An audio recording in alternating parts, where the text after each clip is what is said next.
Finally done one of those things with the Canadian Football League, eh? That's not what I try to go for intentionally. But my goodness, I can't believe the United Football League ended. Like, I cannot believe that thing has ended. It blows my mind, if I'm being completely honest with you. Which usually, like, go back in time, talk about the United Football League. We'll get to Canadian Football League, but like the reason I didn't stream the United Bowl was because I actually intended a game in person. Because why not? Because why not? At least it was a close game. It was the closest. It was the closest out of all the championship games that were there before.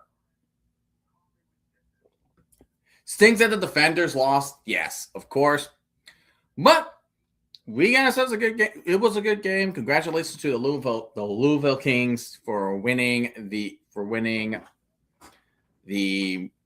United Bowl. Hopefully, they'll come back more stronger, and hopefully the Defenders will beat them this time. But there's a lot. So there's a lot to talk about. We'll get through all the stuff that we will be able to talk about. The United Bowl, and of course today's game in the Canadian Football League between the two winless teams of the Calgary Stampeders and the British Columbia Lions. I got them at Tom Grossi at the fan event in DC, and just a lot of stuff like Brandon Sorsby and all the other news that has been breaking out in the whole world. Like it's been sports news, and we will get to them once we get to them. But yeah, so today, man, so Calgary and British Columbia, both of these players have it rough. Rough start so far, but in ways, but in ways that you weren't expecting, in ways that you kind of didn't expect it. Maybe some of them may expected, but also at the same time, some of them not expected. We'll start with the home team, the British Columbia Lions. They got absolutely hammered by Hamilton. Like it wasn't even close to begin. It wasn't close. It wasn't even close. But as far as I know, like the run game, not there. Only the 97 rushing yards. Like the run game's not there. Like what is happening with British Columbia? Mainly the rushing attack. Yes, Justin usually Nick Sanako is doing well on the receiving game. But what about the other guys? Is Nathan Borg that guy? He only has one touchdown and one interception, and that's mainly it. And then the Stampeders, on the other hand, Jedrick Mills is a top running back, and they got really good weapons. Problem is, they could not. I think the main problem is they just could not. They could not close out games, because I know last week they lost to. I know last week they lost in a heartbreaking fashion in overtime against Saskatchewan. That was pretty darn rough. And then they lost to yet another close one to Winnipeg. So close games. They only have a point differential of 5. They just can't close out. They can't close out games. That's a problem right there. And then if we look over the BC Lions schedule, because they got crushed, right? They got absolutely crushed. Let's say where I need to see more games and check the others. Let's see. Yeah, they lost to a close one to Saskatchewan, but and they lost to Hamilton 41-27. So again, two polar opposites. So one got crushed, one just lost in heartbreaking fashion. But yeah, both of them sitting in dead last. And Edmonton, the most surprising thing I'm seeing is Edmonton being the only undefeated team. Saskatchewan just lost in a high scoring yet heartbreaking fashion to Toronto, to the Argonauts. And yeah, Edmonton, the only undefeated team, first time being 3-0 since 2017. That's incredible. That is incredible that Edmonton is considered, as of right now, the best team of the Canadian Football League. They're the only team that is 3-0. Winnipeg is 1-2. And the two teams that we're seeing today, Calgary and British Columbia, 0-2. Somebody needs to win. If they tie, well, guess what? It sucks to be both of them. And here they come, the British Columbia Lions. Are they not playing in that dome? Are they playing in a different stadium? Didn't they used to play in a dome? Yeah, it's a different venue. It's a different venue. It used to be in the dome. They're not playing in the dome. What the heck?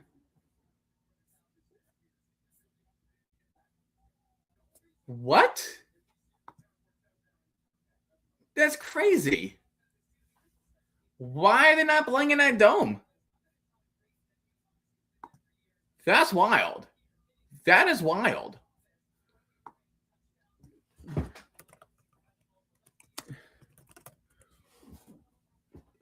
Hold on. Okay, so the BC Lions, so this is from Copilot. The BC Lions are temporarily moving away from BC Place Stadium. That's the dome name. For the 2026 CFL season due to FIFA. Okay. So around that period. Okay, I gotcha. So, okay, so they're playing. Okay, so they're playing at that stadium. They're saying the Apple Bowl. Let's see, Apple Bowl, British Columbia. Yeah, it's called the. Yeah, so it's called the Apple Bowl Stadium in Kelowna. And they're playing their home games in that stadium because of FIFA.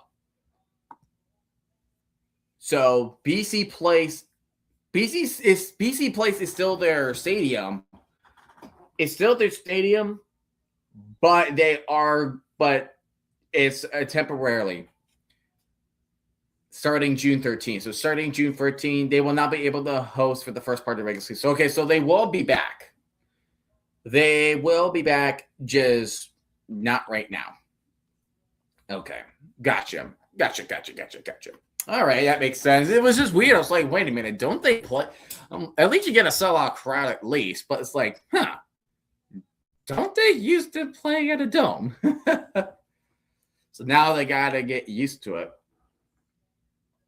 And it's like 4 o'clock because you're playing it all the way over to the other friggin' side. So it's like 4 o'clock there. But yeah. Talk about the Canadian Football League, the whole Brandon Sorsby situation. The fact that he got banned in this Canadian Football League, hilarious. Yeah, Kelowna, British Columbia. So, yeah. So they're still in British Columbia, just in a different city, not in Vancouver. But I just thought of you because I'm being frank, because I'm not really all familiar with the Canadian Football League. I'm really not. But I do like a game of football, and then just being exposed to all the rules that they are going through, the whole midfield. And I learned this. Here's the thing I learned. When I was watching the highlights, I forgot, I know it involved the Elks. I know it was either one of the blue teams. It was either Winnipeg or Toronto. I think it might be Winnipeg. I'm not sure. No, it was Montreal. It was against Montreal, I believe. Yes, it was Edmonton Elks and the Montreal Alouettes. I learned their fumble rule is different from the UFL and the NFL. If someone touches so let's say the Elks have the ball. If the Alouettes touches it, but the ball goes out of bounds, then the Alouettes have it because they were the most recent team to touch the ball. That is an interesting rule. And I was like, wait, what? It's the team that touched the ball the most recent. Okay. Okay. You do you, Canadian Football League. You do you. I like that. I like that a lot. I like that a lot. I like it. I really do. Because we'll look at the standings wise. Because Montreal's in first. Yeah, 3 teams are 2-1, tied for first place, and Ottawa is 0-2. Which, by the way, tomorrow at the same time, we will do Montreal. We will do Ottawa as they will face the Montreal. So we're gonna do the Red Blacks and Alouettes tomorrow at the same time at 7. So that is what we are going to be doing as well. So keep an eye on that. And of course, Monday we're going to finally do some baseball. Because I'm still on summer break. So I'm just taking advantage of this as I can. I'm excited. I hope you guys are excited as well. Thank you guys so much for coming in. It's been a while. The last football game I streamed was Battlehawks and Gamblers, but I was so very tired. Like, it was not even funny. But the last full game I did stream was Dallas Renegades and the Louisville Kings of the United Football League. So that is what we are looking at for the time being. So, anyways, all right. Let's go ahead. Let's put in the question who will win? Who will win? And there is a tie option, so I will also put down the tie option. So who you guys are gonna get?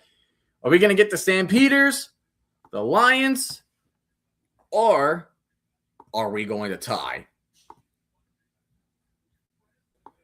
What are we thinking?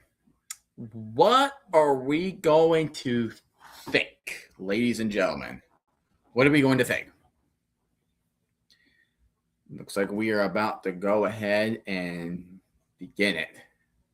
Start to begin this match. I'm just going to put it right there. See who is winning. Who will win today? Is Stampeders, Lions, or are we going for the tie and break everybody's hearts? Are we going to break everybody's hearts for the tie? If you're a fan of chaos, I think your response is, nah, I'm all for chaos. Go for tie. Go for the tie.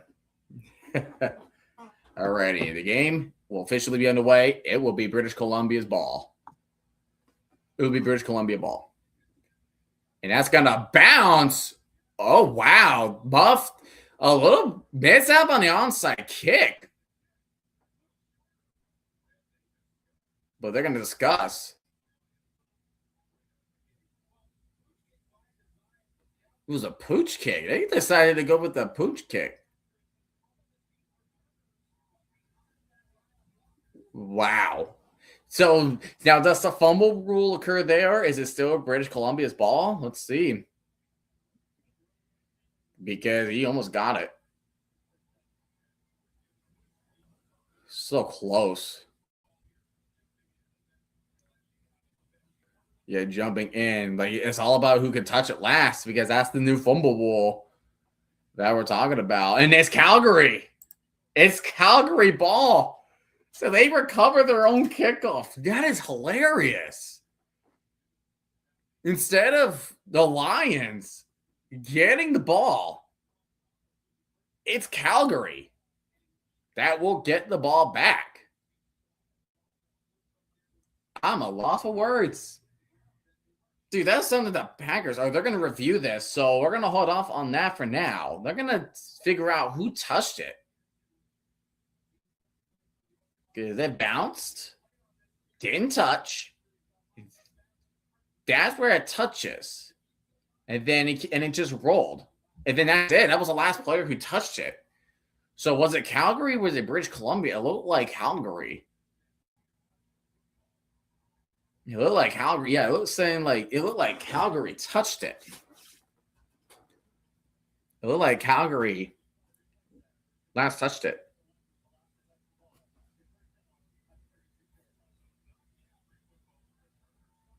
Oh, they changed it. I think they just said that, yeah, it looked like British Columbia got a little hands on it. Got their hands on the ball a bit. So there you go. So at the 36 will be Lions ball. This is Nathan Wark at quarterback. Try to do a trickery, but he's going to dump it off. That's to James Butler. Go on the left sideline. He'll be out for about a 6-7 yard gain. So now you're going to be looking about second and short. Almost an insane start. Almost doing an insane start to almost in the same way to start the season, to start the game. It was a 6-yard game. Now second down 4. Only 1 touchdown, 1 interception for Nathan Wark.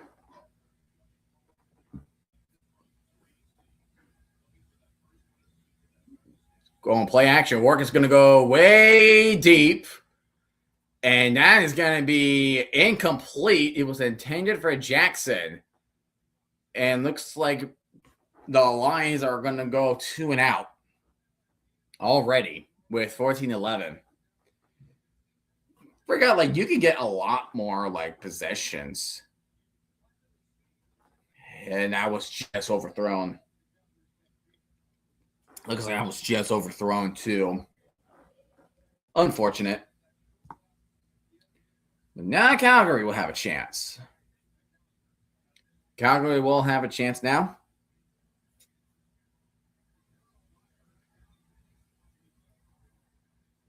And the returner is going to pass the 30, and he will step out of bounds around the 33. But McAllister was the one with the return. So now here comes Vernon Adams Jr. and the Stampeders offense. I only know Vernon Adams Jr. because he used to play at Oregon. It was specifically at the 2015 season. Then he went to the Canadian Football League. I do remember, though, he used to be a member of the British Columbia Lions. I do remember that. So, I do remember that. Can I take a thing just to hand off to Mills? Mills will only get a gain of 4. Dedrick Mills. 215 total rushing yards already, only 2 games in. Longest rush of 39 rushing yards. And Philpott, that's your Jalen Philpott. That is your main target on this passing offense. That's your key player to keep an eye on. Adams, pump fakes. And he's going to try to dump it off, but the pressure throws an inaccurate pass intended for Mills. It will be incomplete, so they will also be 2 and out as well for the Stampeders. That pressure, the right side. The pressure on the right side what made him throw inaccurate passes. So kudos to the defensive line of British Columbia for utilizing that pressure. Now both teams will start the drive with 2 and outs. Oh! Calgary just draw British Columbia offsides, I think. Yeah, this is 3rd and 5, so that will be a 5-yard penalty for an automatic first down.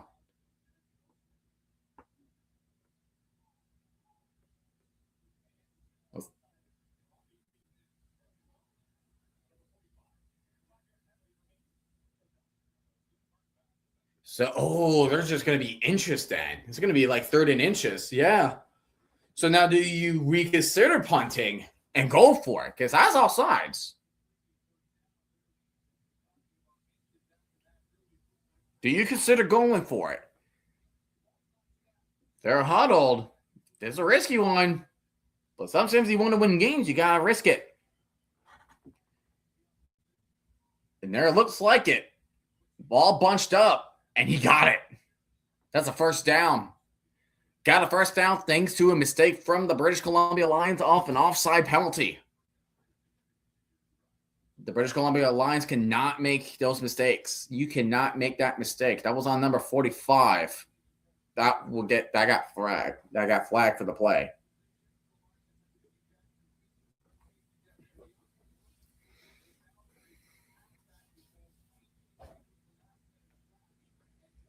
Clock is still ticking. So first down and 10. They're at their own 47-yard line. Gonna hand this off to Mills. Mills going left. Mills past the 50, and he will almost gets the first down. That's about a gain of 9. And they will mark 2, and they will head in. And now they are currently at not technically. Now they're starting to produce plays in Lion territory. He will be down around, I believe, the 54-yard line after a 9-yard gain.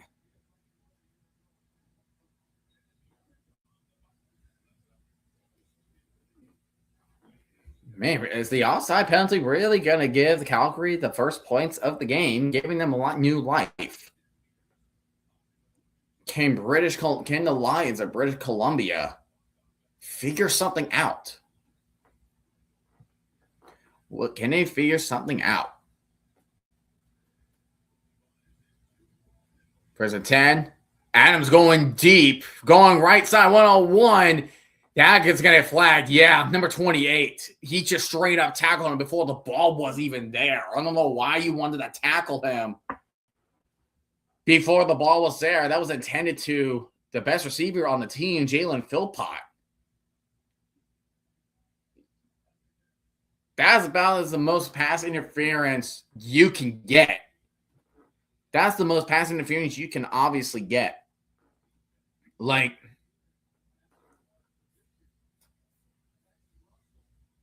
he just straight up tackle him. Like, he had a good position, but you just did that. You just did that. Just did that. Why?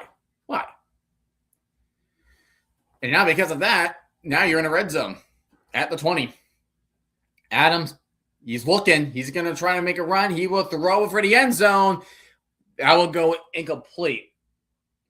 He was looking for Eric Brooks.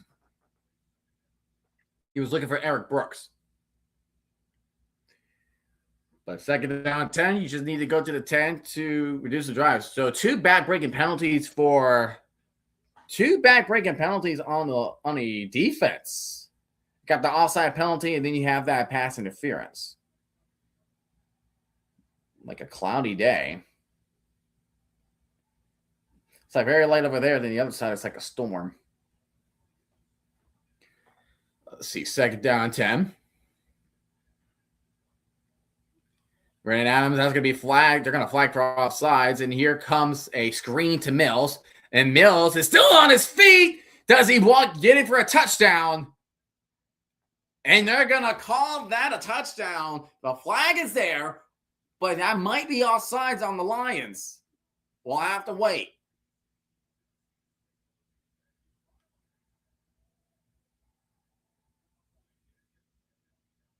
Yeah. Penalty decline. Touchdown. Stampeders. Touchdown Stampeders. He was getting pressure too. So he had no choice but to throw that to Mills. You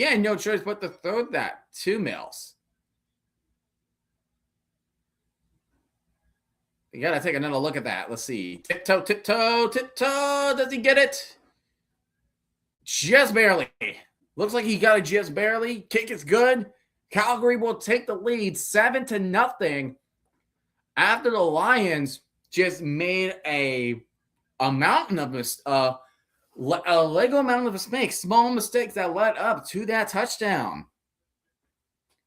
The offsides on the punt and that major pass interference, and that set up Calgary to take the lead, 7-0. The Lions will definitely need to answer.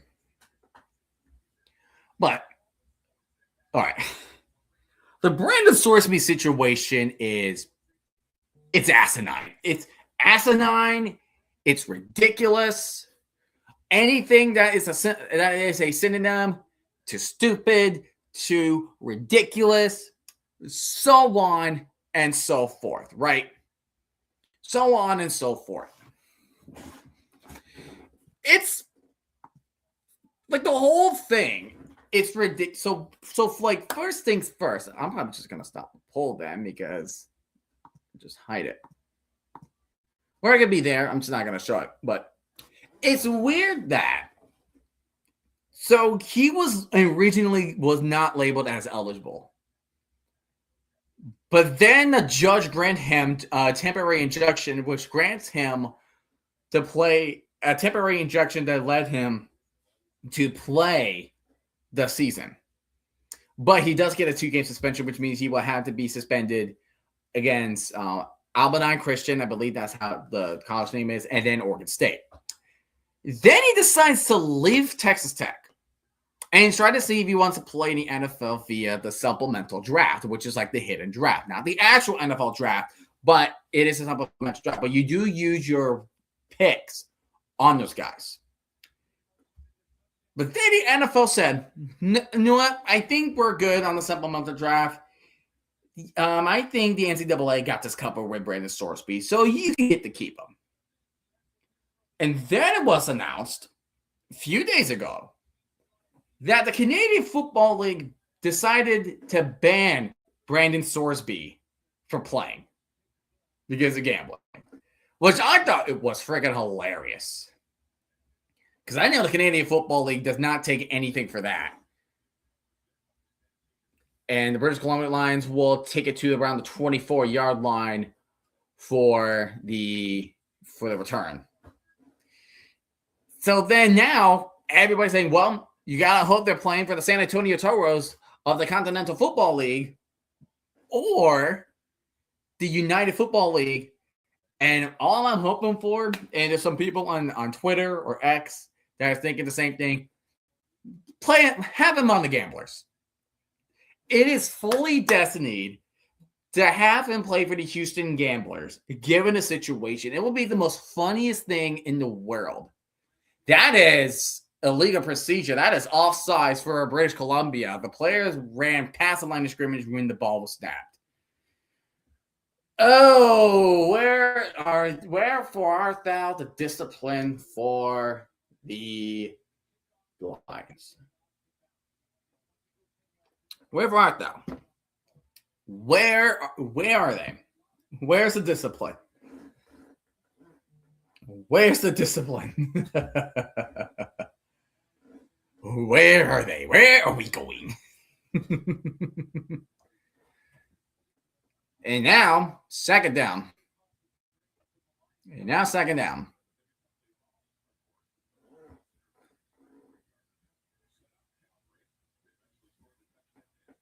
then drop it back, Wark. And he's getting pressured, and we'll go nowhere. Man. Offensive lineman was not there to protect Nathan Wark. Oh, this is going to go down in friggin' flames. The building is already on fire, and now the building is already on fire, and they're just waiting. We're just waiting for it to collapse. Oh, man. Newsflash, the building's on fire. It's getting ready to collapse for British Columbia.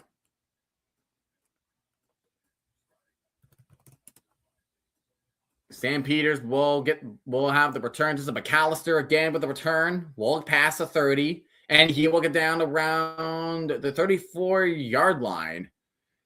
And Calgary will see And Calgary will need to see if they can extend the lead. By the way, the backdrop, the mountains, beautiful. Beautiful. It is outright beautiful. But yeah, I mean, like, I watch FIFA, but not a whole, but I don't watch, I'm not big on soccer. I mean, like, I'm paying attention to what's going on in FIFA. But I know, like, the big topic was about the offside penalty. I know one of the teams against, like, Egypt. I know, like, that was, like, one of the biggest what's up, Don Pla? How are you doing? Come on, BC, man. Just don't get blown. Now make this a game. Yeah, right. Yeah, so British Columbia just committing these penalties. It's not good. It really did not started to look good for them. It was 3rd and 5. They jumped off sides, 3rd and inches. Calgary got it. And then they committed pass interference, and then Calgary eventually just scored with Dedrick Mills' touchdown. It's rough. I mean, if you just make those little mistakes and they just keep adding on, it's not looking good. Yeah, it was. It was Egypt and Iran, like that game in FIFA that people were talking about. Like, okay, how is this offsides? And I had to look up what is considered offside because, again, I'm not into soccer. So sometimes if you don't know anything, sometimes it's the best thing just to look that stuff up. And I hope they don't. See, that's my main goal when it comes to watching these games. Make it entertaining. Make it close. That's all I can hope for. And I hope the Lions manage to do that. I hope they manage to do that.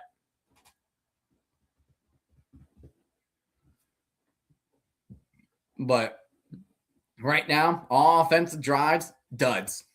It's duds. Right now, Vernon Adams Jr. will take the drive.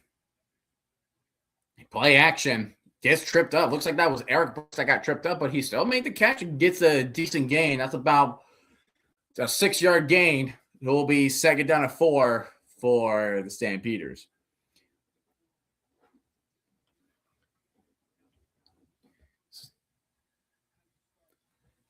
The thing is, even Calgary, they've been in close games for both games. They lost by 2 to Winnipeg, and they lost by 3 in overtime to Saskatchewan. Yeah, it's the only way. It's just blow out your opponent at this point. Dedrick Mills with the carry. And then Dedrick Mills will not get the first down. He will get a 1.5 yards, but he will not get the first down. It will be about 3rd and 2, 3rd and 3-ish. So good job with the stance good job on the defensive stance for the Lions. That is the stuff that they need. See any tackle by Jackson Findlay.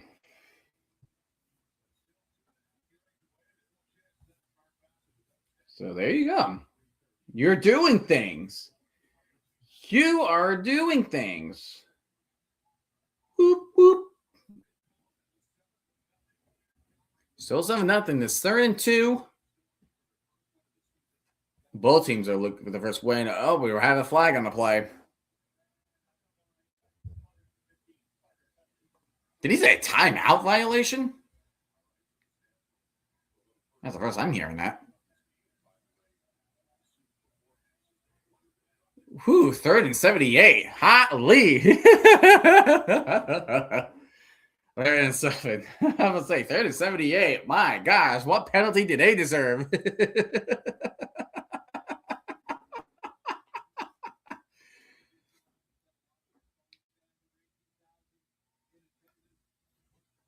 Oh, great. Lions, please just score. Just score. That's all we want you guys to do. Just score. We just want you guys to score. So now 3rd and 7 after that penalty. Punt is away. No fair catches. Past the 30, past the 40. You will get tackled on the 41, so decent field position for the Lions. But can they have an offensive drive that does not result in a dud? They're showing that game against the Tiger Cats, which they pretty much got outmatched. And they're wearing those silver helmets. That's weird. Silver helmets with the white. But we'll let the Lions do them. We'll let the Lions do them.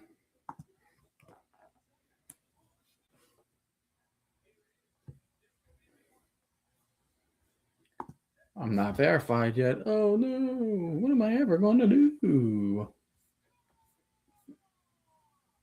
Oh, yeah, Tom Grossi, his last day in Green Bay, reached $1 million for 30-30. That's amazing.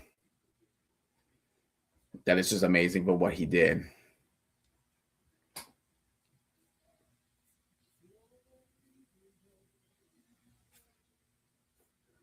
What Tom did, what Tom is doing is just a huge chaotic good. It's just huge chaotic good, and that's what I love about it.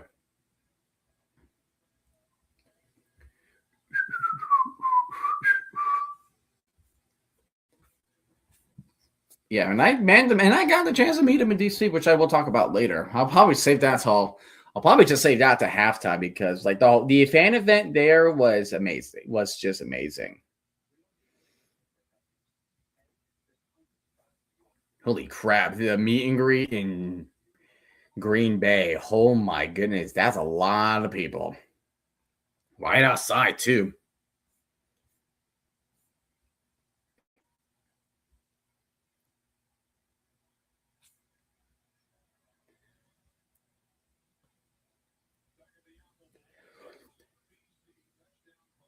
All right. The Lions. Can you make this a very, very close game?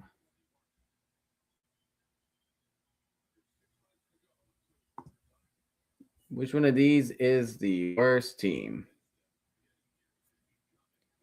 And gets a catch and makes a step back. Now they're in Calgary territory. And that is Jackson with a great Jermaine Jackson with a catch and a step back. They gain more yards. Catch.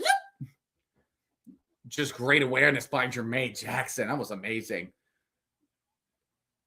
Oh, almost with the catch. That's James Butler, the intended target, incomplete. 2nd down and 10. The Lions were really trying to hurry up there, but at least they got their first down of the game. So kudos to the Lions. Kudos to the Lions. I will give them that credit. I will give them that credit for sure.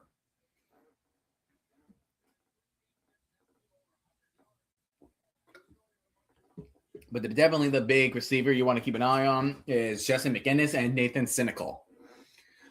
2nd down and 10 from the 44. Ward dropping back, and he's going to throw it onto a deep out route, and that will be a catch. And that is caught by Hatcher. 1st down, Lions. But there is a flag on the field, so we'll hold on for a second. We're not going to celebrate just yet. Let's see what this flag is about. What flag are we looking for?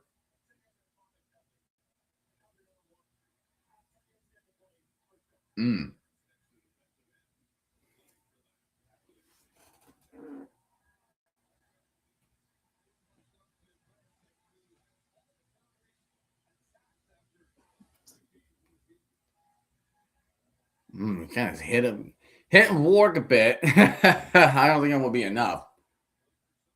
There's some penalties that I probably need to look up. That's like, I never heard this in the NFL. But okay, I'll go with what they're saying. 1st and 10. Play action is Wark. Wark throwing on a run, and that was a really crappy interception by Wark. That was an interception. Calgary has the ball back. They were doing so well until that very, very moment. What in the heck was that throw, Wark? What in the heck was that? What are we doing? Oh, dude. What are you doing? What are you doing? It was number 33 that picked it off. Don't know specifically who it was, but oh my goodness. Why would you?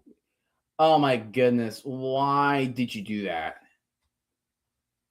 Like he threw across his body. You're throwing on a run and across your body. Like it's going to be inaccurate, and of course, the velocity is going to be a lot slower. So why would you ever do that? I forgot to set the timeouts. Oops. They both get 2 each. But why would you throw that? That was a bad throw. I knew he was going to jump that route the moment I saw that they cut to the end zone. He just, you lured him to my trap. Yoink. You lured him to my trap. Yoink.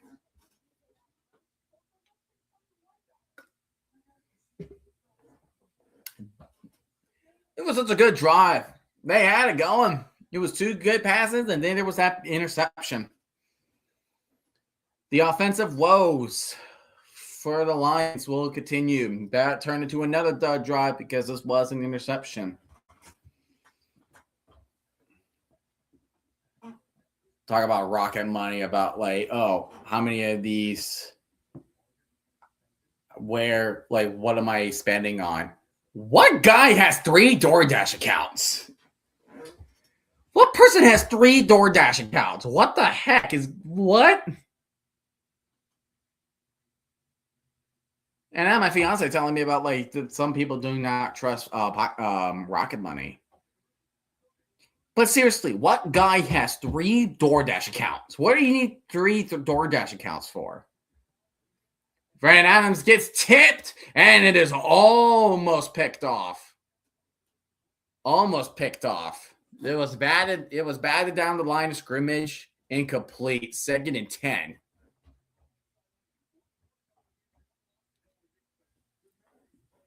But Calgary on 2nd down and 10.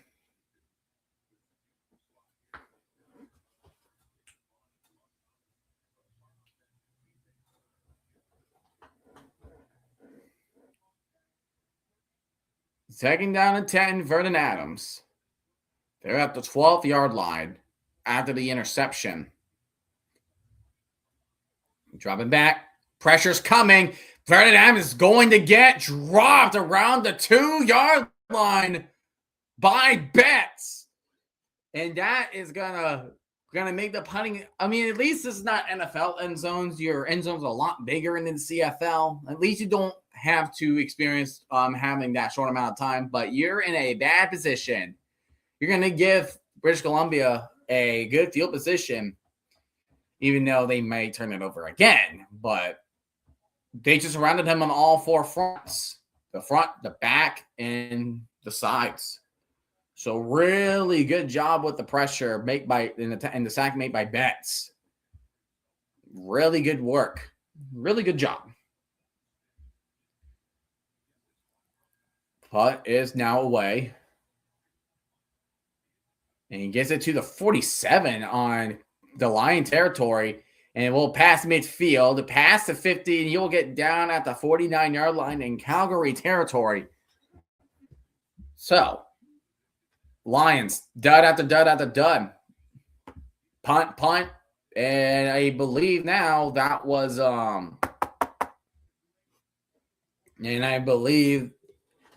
also what you call it. And then the interception.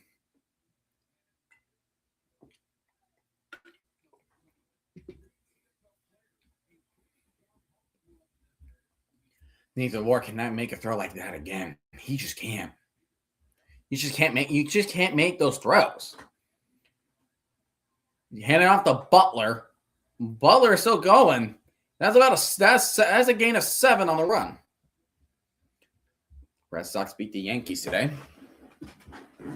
Enjoy your bragging rights for that day, Boston. Enjoy those bragging rights for the day. Oh, yeah, if you want my proof that I went to the United Bowl, there you go. The Gold Cup. The Gold Cup.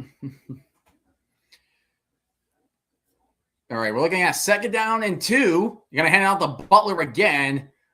Butler's going to be up like a steel wall. Do they go for it? It's 3rd and 1. You're looking at 3rd and 1. Do you risk going for it? You have 1:45 remaining in the first quarter. Do you go for it? Excuse me. 3rd down and 1 is a yard away.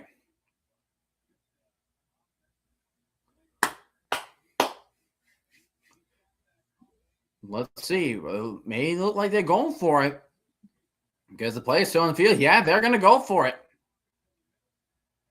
They are going to go for it. And standing on center, and he does indeed get it. He got it. That's 1st down, Lions. The drive will continue for British Columbia.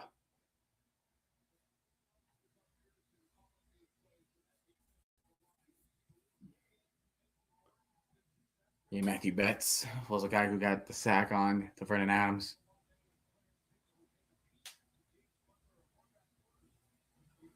All righty, 1st down and 10. We got about 40 seconds remaining of the first quarter. Yeah, now they're at the 37.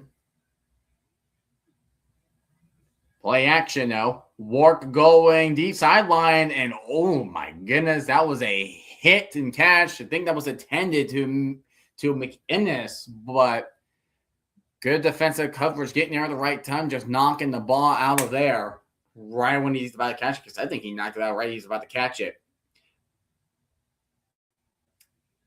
Or did it just went right through his hands? I think that was just tad high. I think he barely just got his fingertips on it. He barely got his fingertips on it. Anthony Johnson, that was with the deflection. 3, 2, last play of the first quarter. Wark throwing to a little out route that's incomplete, and there he's gonna get that flag. McInnes does have that flag. Johnson, and it was Johnson looking very confused about why is it pass interference. Why is that? He was attending to McInnes. And Calgary number 51, that is Anyalabekshi. And that will be the end of the first quarter as Calgary leads 7-0 over the Lions. That first drive from Calgary was all the scoring that you were going to get. That was it.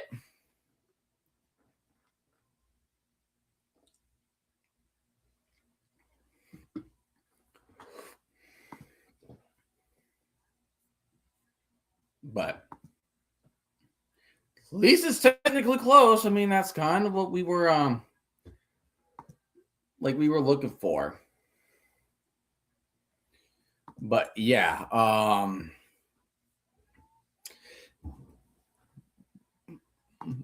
so the news, so the CFL will not allow Brandon Sorsby to join its league.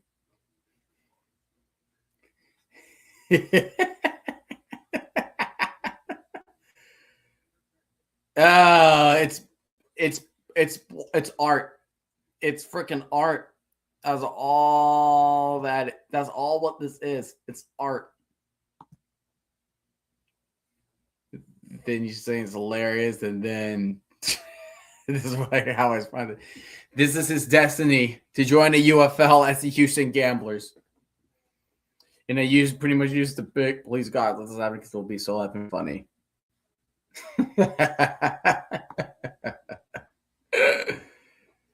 Beautiful. It's beautiful. This is beautiful. This is so funny. It's like CFL. Nah. Dude's going to get himself banned. He's probably going to get banned from the European Football Alliance or the EFL or the ELF. Like whatever you are going to call that.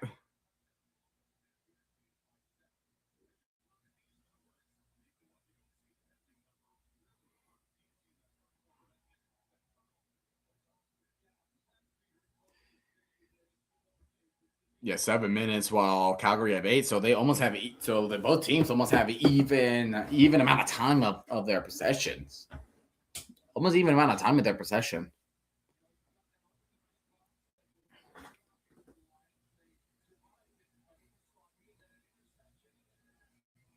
So see, so the penalty was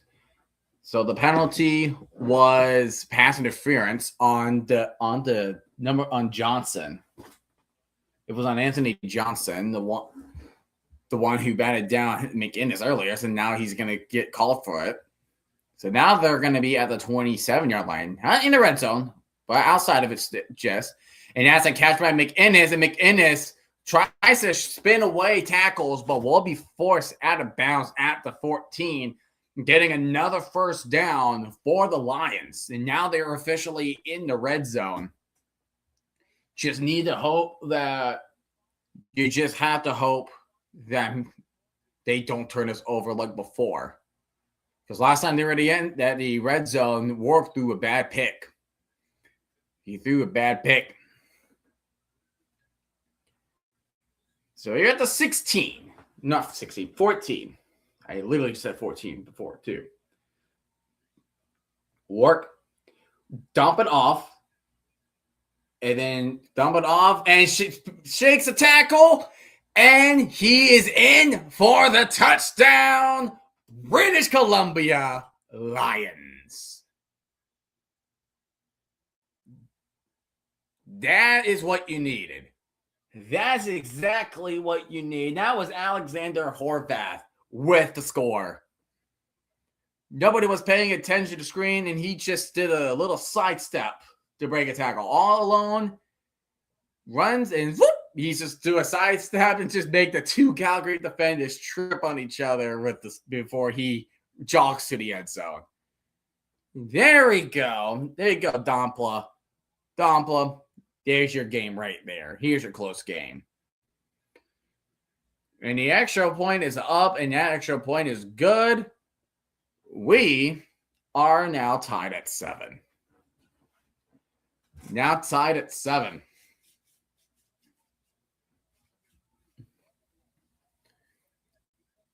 But yeah, and it was just nobody was there. Nobody was there besides those two defenders. He just sidestepped, and then 35. Number 35 on the Stampeders just tripped number 6 because he got his ankles broken by Horvath. Oh, they're just tossing the beach ball.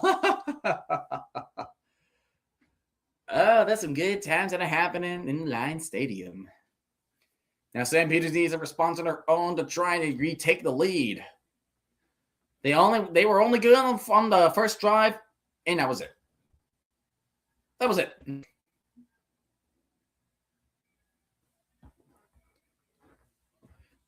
That was mainly it.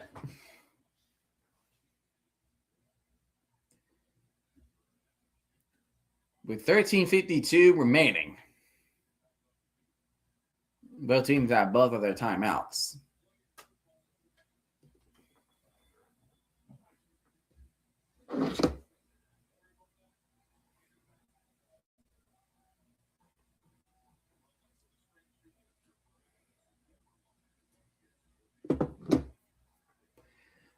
All right, and kickoff is away.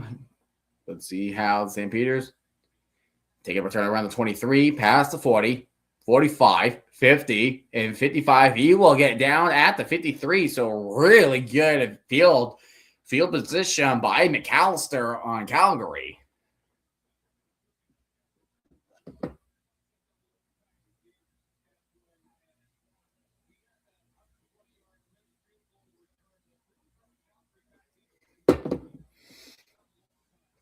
All righty.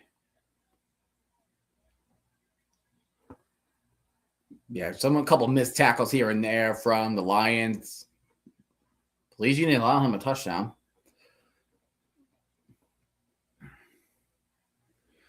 All right, you're going to hand it off to Mills.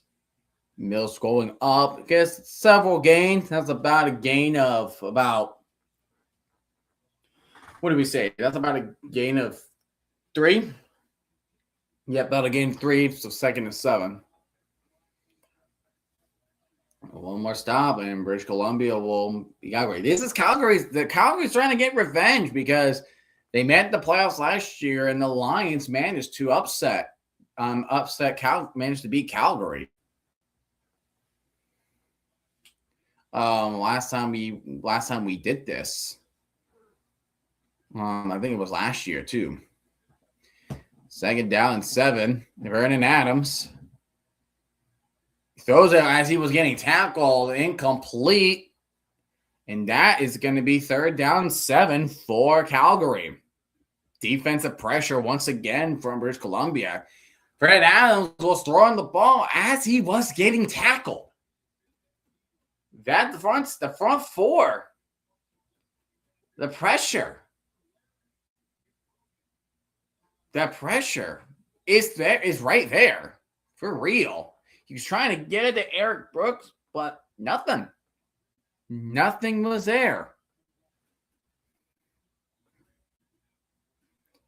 Nothing was there. Unfortunate, too.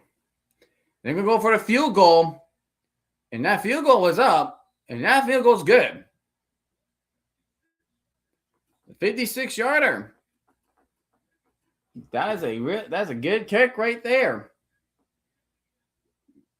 McAtanney with a 56-yard field goal. He just cleared that thing through. So Calgary will take the lead with the field goal, 10-7. Lions will get the ball back once the commercial break has ended.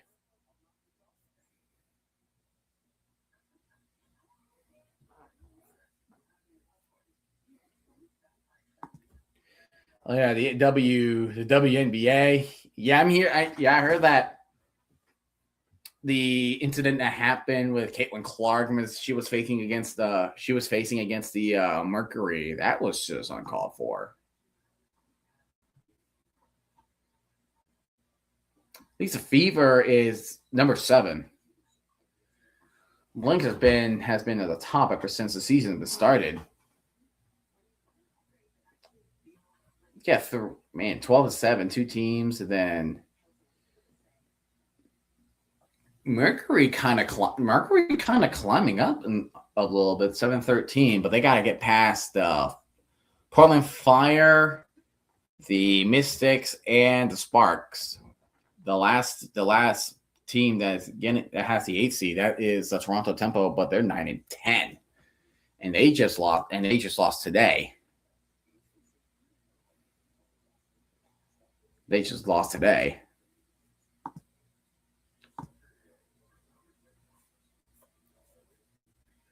Reds beat the Pirates. Yeah, so on Monday, So Monday we are going to do baseball.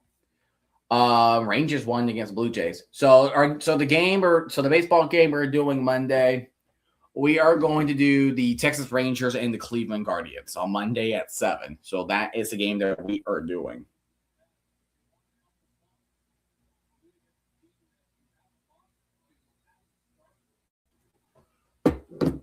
So, yeah, so far they're not. So right now, the game is closer at the 40 because they don't do kickoffs into the field goal. And then that is a catch completed. That's completed by Hatcher. That is completed by Keon Hatcher. And they are going to be, and that's going to be a set of first downs. And just past, right at midfield, right at the 55. The question is, can the Lions keep up on their offense? Can they replicate the drive that they did before? Right at midfield.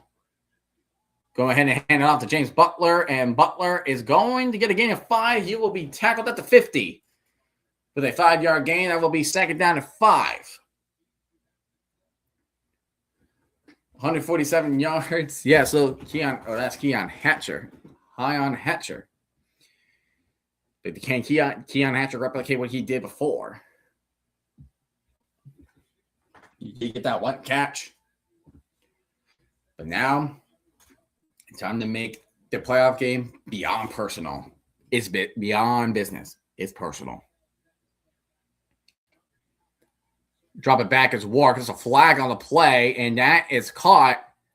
And that's going to be tackled around the 38, I believe. Number 88.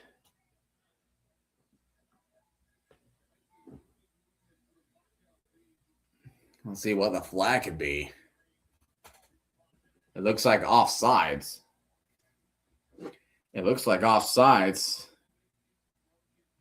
But it looks like it don't matter because they just got a big gain.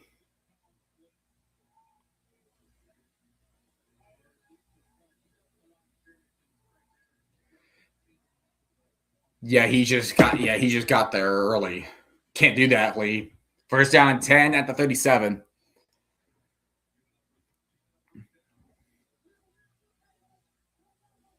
Drop it back as Wark. Throws it to Alexander Horvath. Horvath, he was shifty earlier. He does get the first down at the 25-yard line, but there is yet another flag on the play.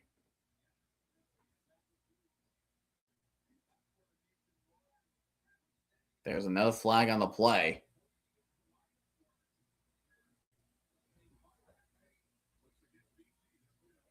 They're going back, so that will be on the Lions.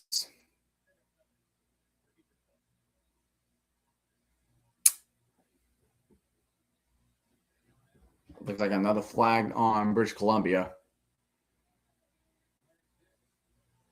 Oh, that's a hold. That's a hold. If you get a grasp of this, yeah, that's a hold, Chief.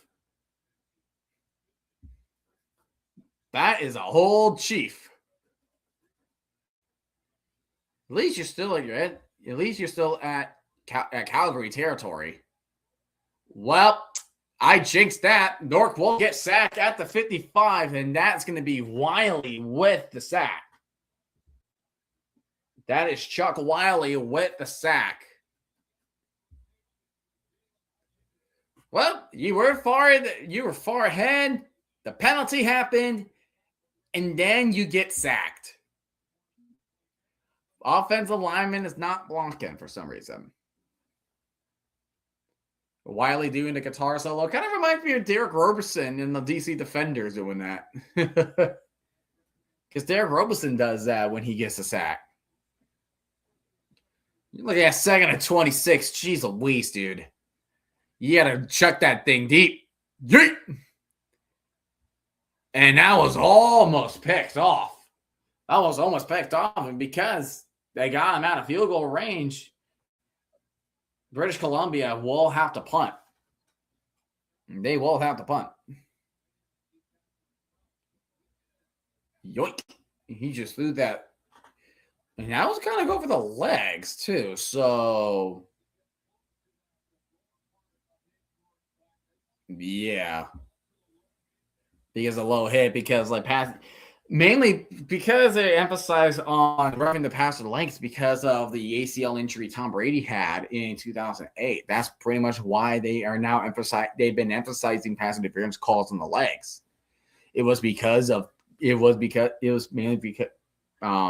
because of Tom Brady. At least it's not as a one-time thing like the friggin' tuck rule. 3rd and 26. Yeah, you can't. Yeah, you gotta punt that.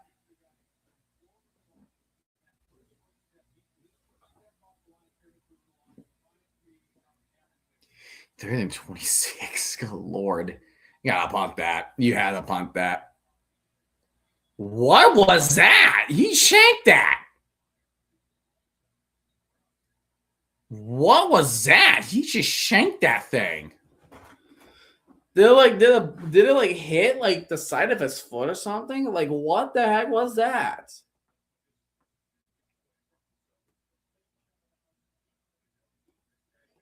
Oh, and they call and looks like they call penalties if you kick the ball, if you punt the ball. Because usually penalties will happen on the kickoff. What happens only in kickoffs, but not punts. That's new. That's new to me.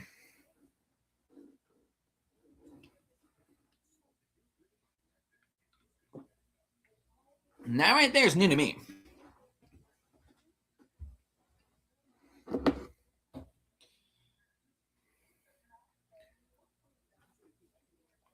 So British Columbia had it going, and then holding happened.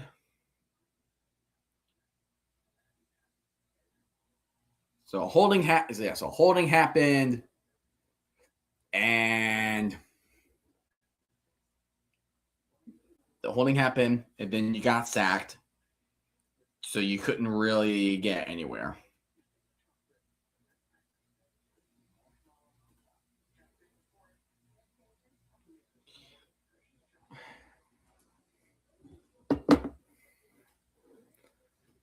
The Stampeders had the lead, so there's not really a lot of pressure on the Stampeders. There's a lot more on the Lions.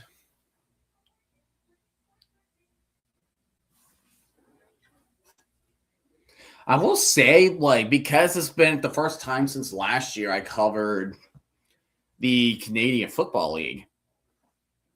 Now, my mind is a lot more fresh. There's a lot more drives in this game. There's a lot more drives in a CFL than I see in the NFL. Mainly the CFL is a lot more fast paced. I think the play clock is 20 seconds. Versus the NFL, it's 40 seconds, or the United Football League, which is 35 seconds. Versus 10 to 51, Vernon Adams does it off to Mills. Mills will get tackled at the 53. That is they're 3 yards away from a first down. Yeah, right now, Calgary facing the Lions. Then they play the Argonauts. Alternate games between the Alouettes, and then Winnipeg, then Hamilton, and then the Argos again.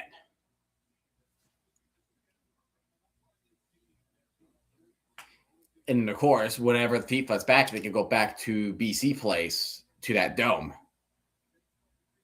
They can head back to that dome. And Adams coming back. He's going deep, way deep. He thinks he has McAllister, but he will not connect with him. Incomplete. The ball was he overshot McAllister just by a little bit. So that's going to be 2 and out for the Stampeders. You don't need to go deep. All you need is just go for the sticks. To be honest, that's what's frustrating. It's 3rd and short, but then you want to go deep. It's a big risk. I mean, I get that it's a big risk. You want your guy to get deep. You have to see him open. But the main thing you just need to do is just get the sticks. It's 2nd and 3. You just need short yardage. Unless if you really see a guy open, then always go for it. But try to see the guy trying to go for the sticks. That's what you need to do. And then the punt will go out of bounds, so they're going to throw a flag at that.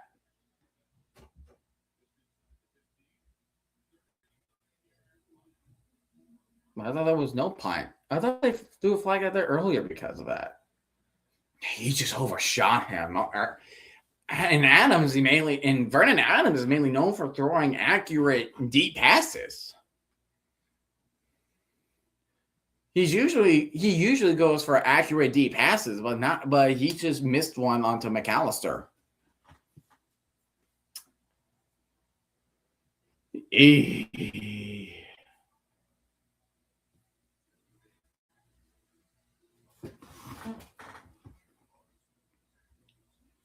So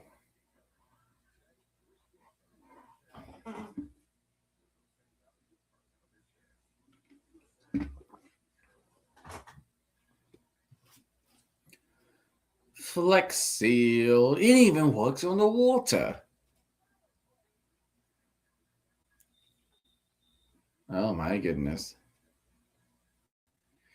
He's crazy, but he is demonstrating how his product works. So I gotta give him credit for that.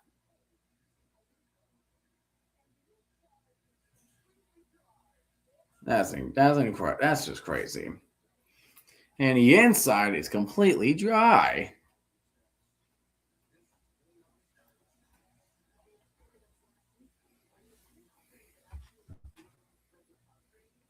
He's like one of those commercials. Like he's not trying to become a meme, but he's a meme legend, and we love it because we love it because of it. We love it because of it.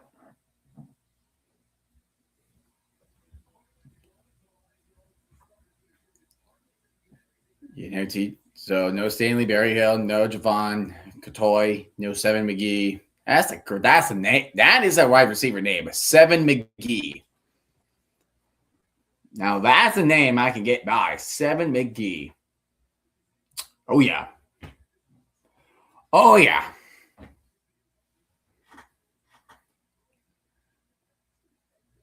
Yeah, McInnes really have not getting a lot of action so far in this quarter.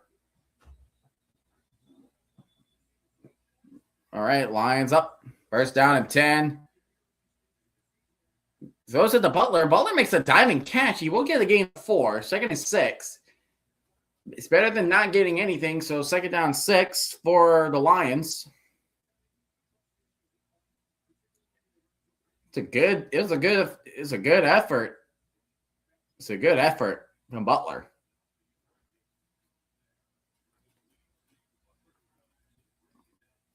He just dove for it. Gotta put the team on my back. That's what I gotta do. There's McInnes. McInnes is considered the top receiver of the team. Not really getting a lot of attention today. Going deep, and that is Keon Hatcher again. Shakes off a tackle. Will go out of bounds around midfield. But you want to talk about a guy that's really getting the attention. That's Keon Hatcher.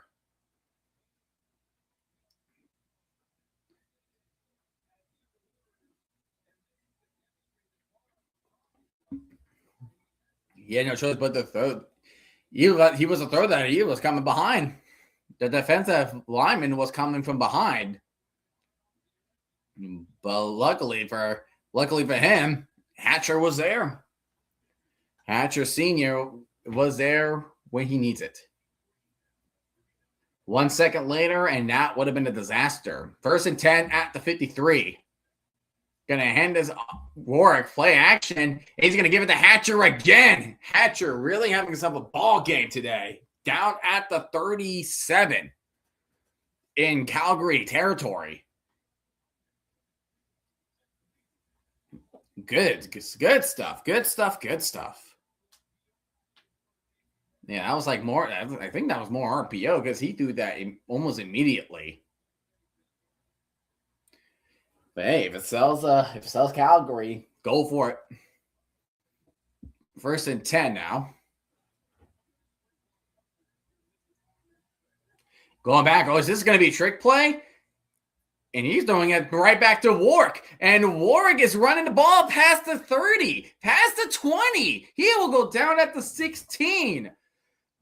Backwards to Hatcher, then throws it back to Warwick, and Warwick just jogging his way for the first down. They're inside the red zone, trying to at least tie or take the lead over the Stampeders. Oh my goodness, that is amazing. That is good. That was good. I'll give that.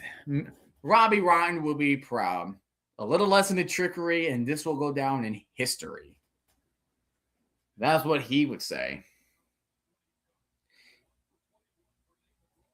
Here's a little lesson in trickery. This will go down in history. They're inside the red zone now. 3 wideouts on the right. War play action again. Another RPO.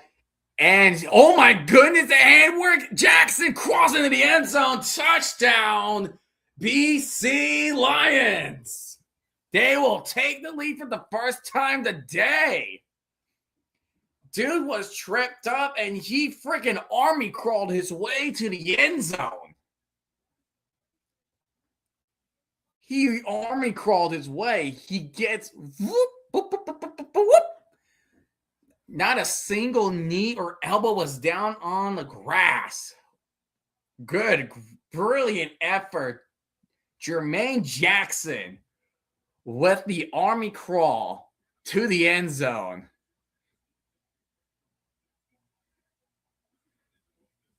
Good job, Jackson.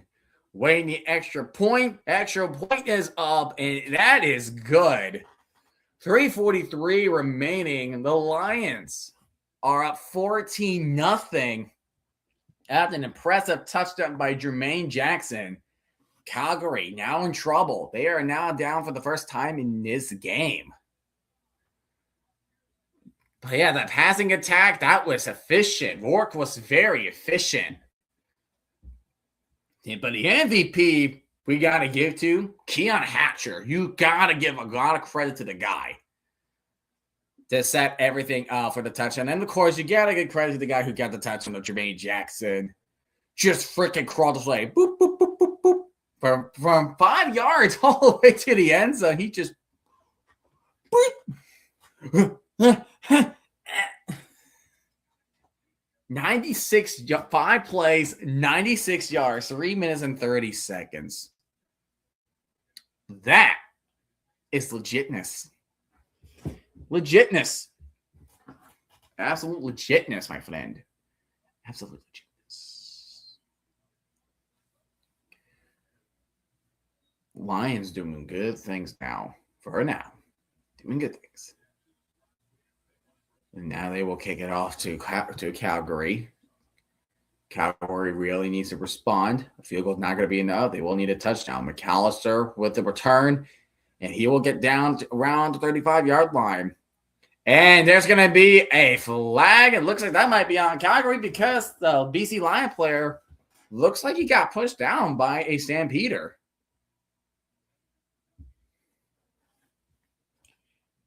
Oh, man. Oh, man.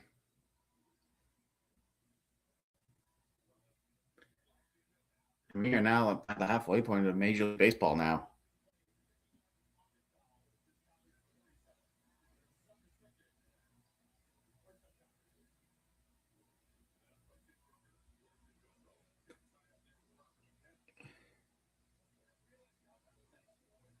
Yeah, he just pushed him. Why are you pushing him? Look at that. He just shoved him to the ground like he was a rag doll. Is that really a type of place to do that? You're down by 4. You really can't push your team anywhere more back.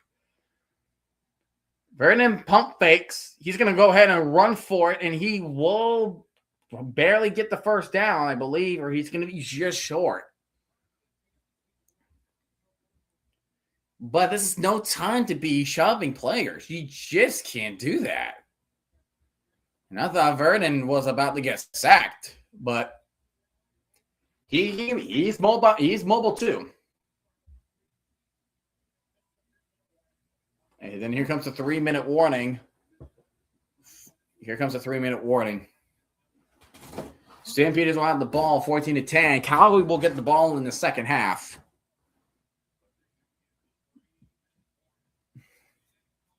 Three-minute warning.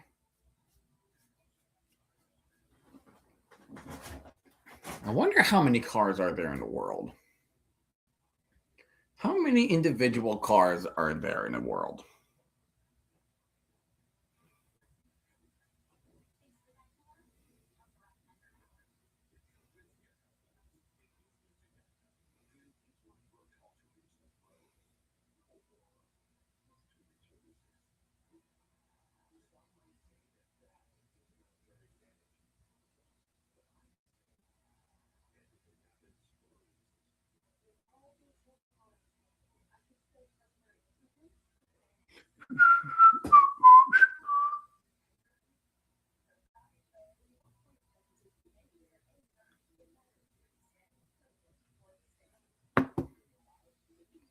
Oh, hi, Ryan Reynolds. How you doing?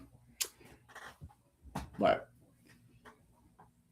that's one thing. Like, penalties,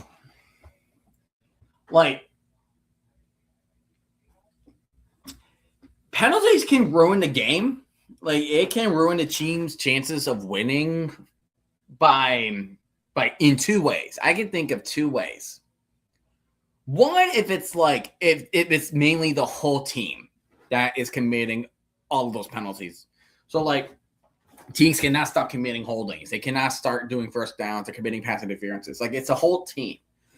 But it's one thing that if it's one player that is either committing all these penalties or committing a penalty at the worst time possible. Those are the worst. Those are the worst penalties there are. Those are the worst. Those are the ways that you can lose based on penalties. Or the third way, that the referees are just blind. So those are like the three main ways that officials can screw your team over.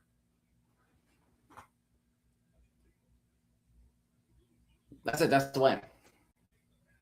That is the way, my friend. That is the way. Going third, second and 1 does get the first down. Short yardage, less than 3 minutes to go. Fred now comes back in.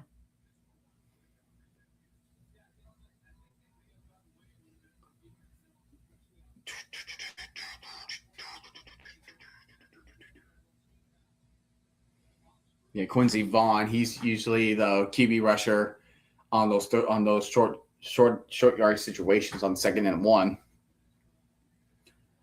Alrighty. Calgary on 1st down and 10 at the 33.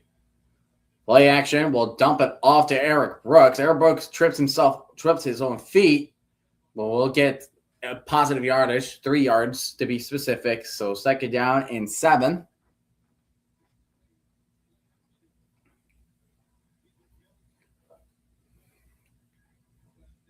He just kind of threw that too high, and that caused Brooks to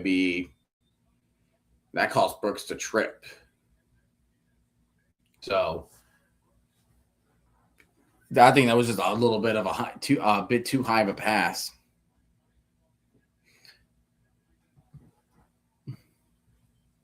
Jumping back, Adams rolling, and he's running out of time. He got to throw that away, and he did, and that's 1st down.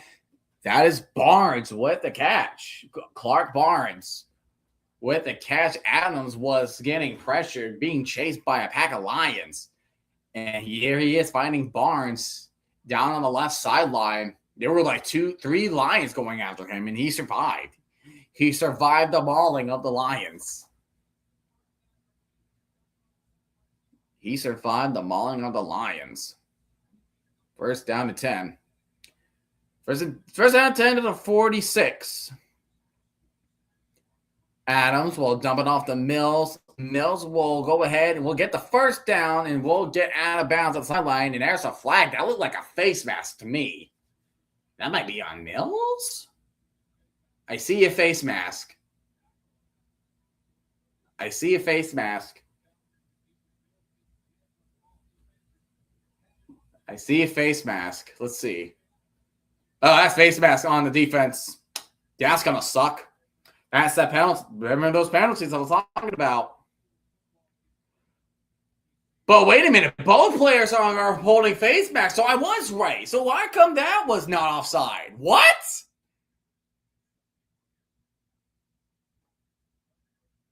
That's bull. Because Mills was grabbing his face mask, and he was grabbing his face mask. What was that? Yeah, 2 players holding each other's face masks, but we're going to call that one on the Lions. Get the hell out. Barnes will shake a tackle at the sideline, and he will get tackled at the 20. What I miss, and don't say a word about the semis. Why? Why can I not say the word about that?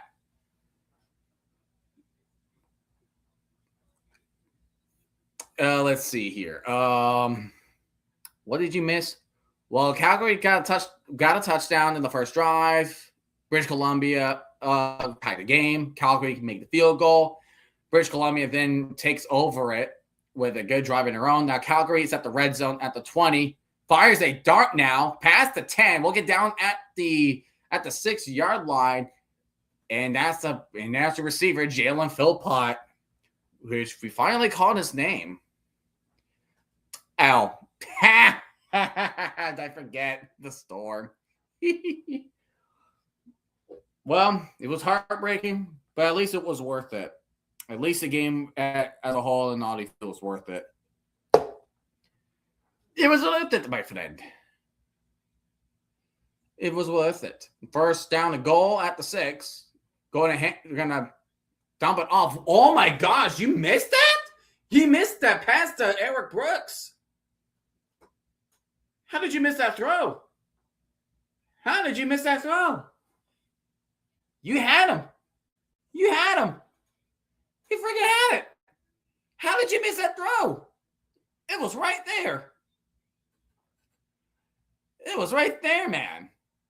Oh, we'll talk about I'm going to talk about pretty much Anthony Beck and the Powderhawks in halftime. Well, we got a lot of stuff that we could talk about at halftime.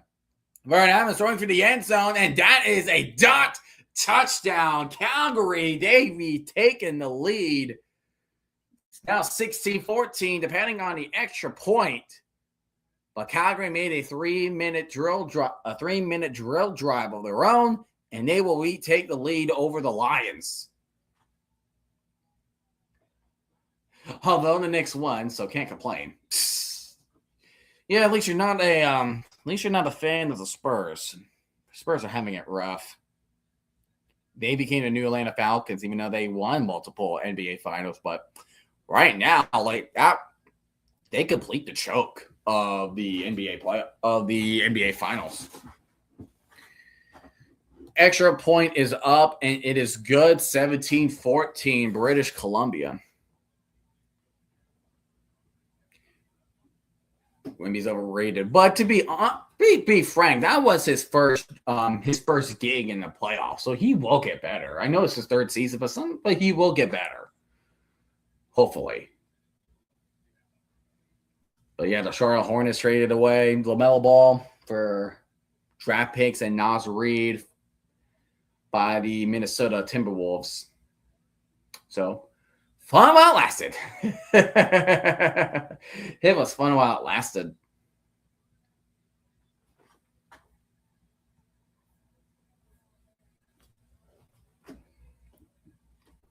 But second and fourth. Yep. So, minute 2 remaining.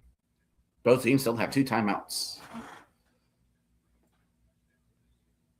Have you hearing the people in the FIFA were complaining about the offside rule? If it's offsides or not in FIFA between Egypt and Iran.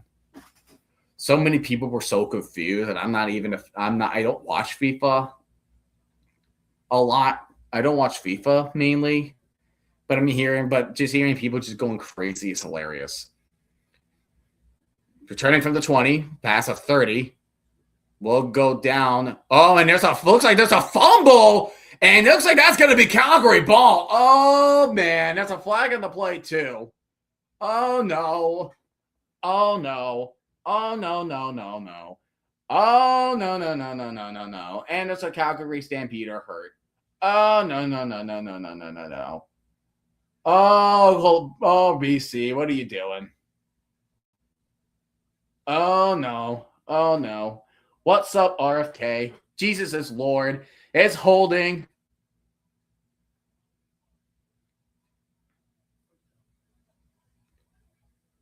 Oh, did he really fumble that ball? Yeah, that's a fumble. And Calgary recovered.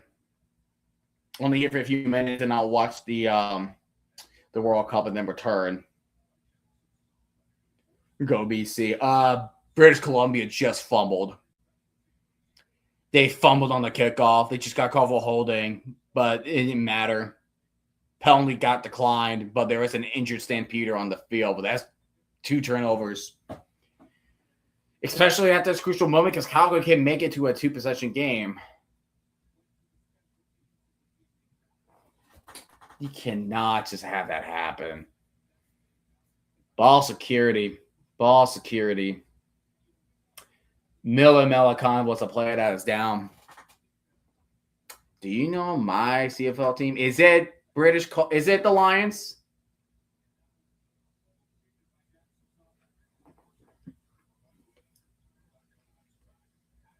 I know Red Black is oh yeah, because I know Red Black has a Red Black logo, but he's also the Storm.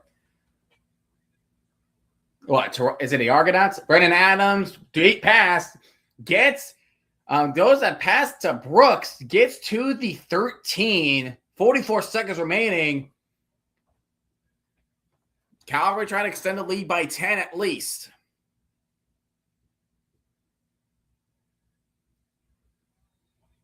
One and trophy. Is this Saskatchewan, the Rough Riders? Because they're the defending champions. They're the defending champions now. Calgary first and 10 at the 13. Vernon Adams throwing it a short, quick pass.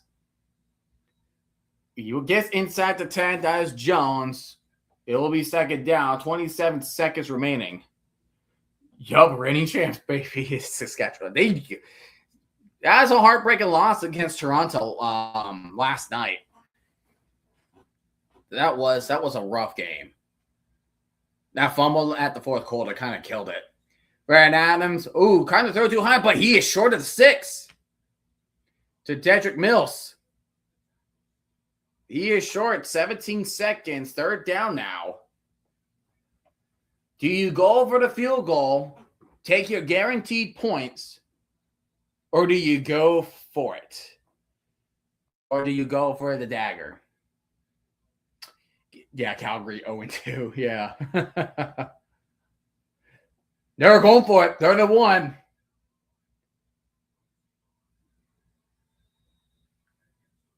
He barely got the first down, but they might do that again with Quincy Vaughns. Quincy Vaughns usually good at that, usually using for that type of situation.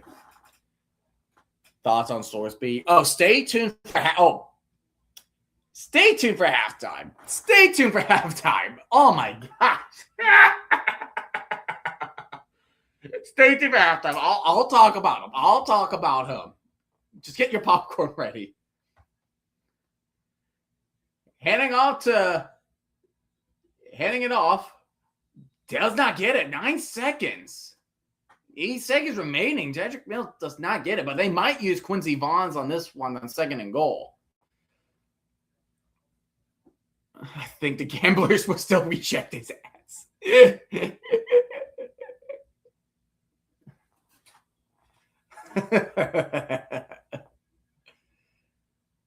Yeah, Vernon Adams going off to the sideline. So they are going to put Quincy Vaughns in. They're going to put Quincy Vaughns in. They got 2 timeouts, so if they don't get it, they have to quickly call that timeout. You really got to press that box if you are the Lions. He's going to be a Japan America football star. Wait, they may not want him. I bet nobody wants him.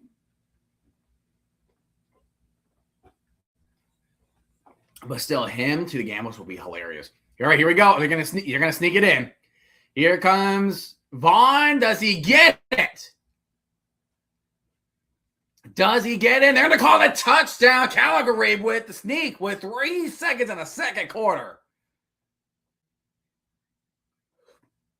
Now with a multi-possession lead for Calgary after that crucial fumble by the Lions.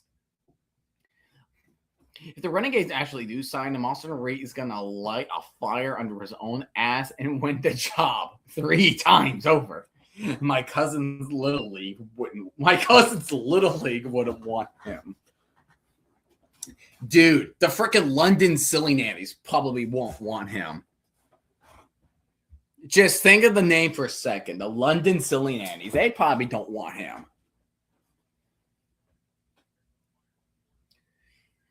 Man, just let British Columbia no time. No time.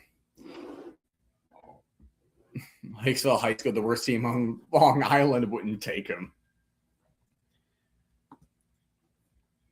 Just 24 So 24-14.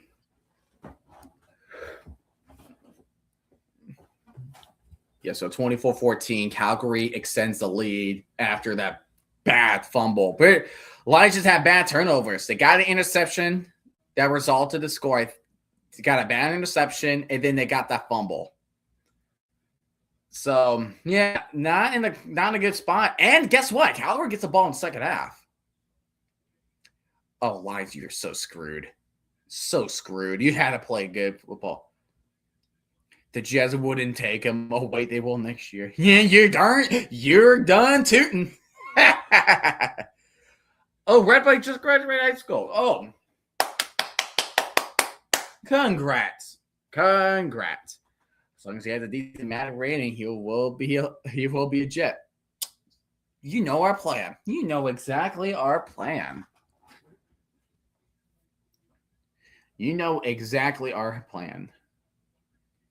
Broncos winning a Super Bowl. I mean, that's a fair shot. I mean, but what are you going to do in the edge about Jonathan Cooper? What are you going to do with Jonathan Cooper, though? Here's a kickoff, and then he's going to go nowhere, and that's going to be halftime.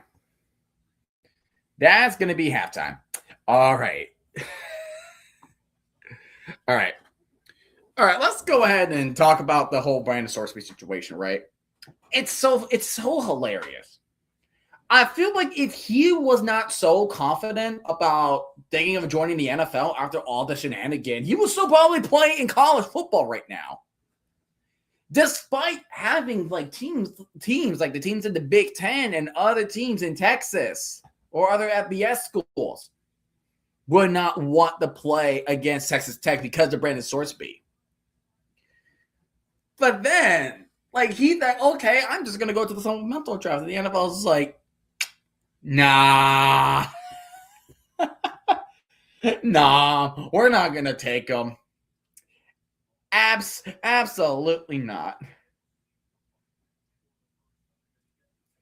The NCAA had a slam dunk case, and they still fumbled it. Well, here's the thing, because the NCAA originally, he was initially ruled ineligible. He was initially ruled as ineligible, but there was a judge that granted him a temporary injunction, which provides him to play the season for a whole year.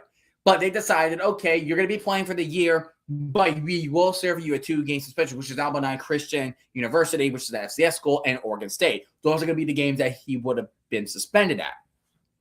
Oh, he forgot the bruh. No, he probably gambled at it and then lost. That's probably what the case is. But, right? So then he decided, okay, I'm going to leave college and I'm going to go time for the supplemental draft. And then the NFL decided, hey, funny thing, Brandon, we are not going to hold the supplemental draft. We're going to have college take the rest of you. We're going to take care for the rest of it here. So he was not in the supplemental draft. He can't go back to college because he already signed out of Texas Tech. So now Texas Tech has to figure out who's going to be their quarterback. And now there are other leagues, like the Canadian Football League, no, seriously, that decided, no, we're going to ban this guy from ever joining. They banned Brandon Sorsby already.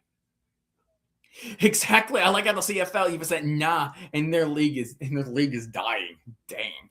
So Sorsby gets eligibility, but Joey Aguilar from Tennessee gets denied, even though his case was because of injury, and the judge was a Tennessee alumni. See, that's a problem because, that's the thing. It is destiny to have Brandon Sorsby to sign with the Gamblers. And it's going to be the funniest thing on the planet of football. Please, it will be hilarious. Can Sorsby bet himself on making it in the NFL on Polymarket, or Kalshi, or DraftKings, FanDuel, any of the gambling websites, to be quite frank. But see, that's the problem, right? And my dad and I we're actually talking about like there's just so many players that just keep getting away with that stuff because way back then, like before either of us were born, the NCAA was a powerhouse. They had it all in the powerhouse. Like they were top of their stuff. Like the death penalty in SMU in the late 80s. Because the fact that SMU was giving players money for them to sign to the rosters, and then you would say, hey, you can't do that. We're going to shut your program down. They were on top of their stuff. And then you got North Carolina, which my dad mentioned a lot of times, North Carolina giving their athletes free grades, getting them free A's, getting away with it because you got to have a certain GPA in order to play sports. NBA might take him. They love the gamblers. You're going to have Terry Rozier trying to be his mentor. But because now people are just getting because people are getting away with more of the stuff because the rules are mainly inconsistent. Because now we're getting a lot of players on the transfer portal. Now players are getting paid because of NIL. Now it's just like a free for all because now like college athletes want money. They want money. I think this Wild West is finally coming. What do you mean the Wild West? What do you mean? What do you mean on the Wild West? So, but like, it's just because now they're granting athletes getting paid mainly from the NIL. Now they can do whatever they want. Even if they gamble, they're still going to get away with it. And also, which means college baseball is the only sport where Cinderella can happen. But what about NCAA basketball? I mean, NCAA basketball. Like, what about college basketball? The college football Wild West where a player can just go to a judge and play for 15 years making $1 million a year. Oh, bro. That's a thing? Is that really a thing? Shoot. Siena almost did. Yeah, Siena almost did it. Yeah, Siena. It was against Duke. It just sucked. They choked it.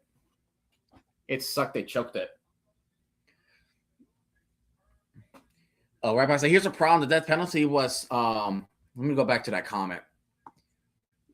See, here's the problem. The death penalty was so effective, NCAA refused it again, which apparently gave away their power along with it. Yes, the same sport which whoever spends money, spend the most money wins. The record of 9 to 10 years, I believe. But yeah, because that is all what it is. It's money. Because everything is all about money. Why do you think we keep consistently seeing Georgia, Alabama, Ohio State, Oregon? Like, why do we keep consistently seeing those teams in the college football playoffs? Because they got that sweet money. They got that sweet, sweet, sweet, sweet money.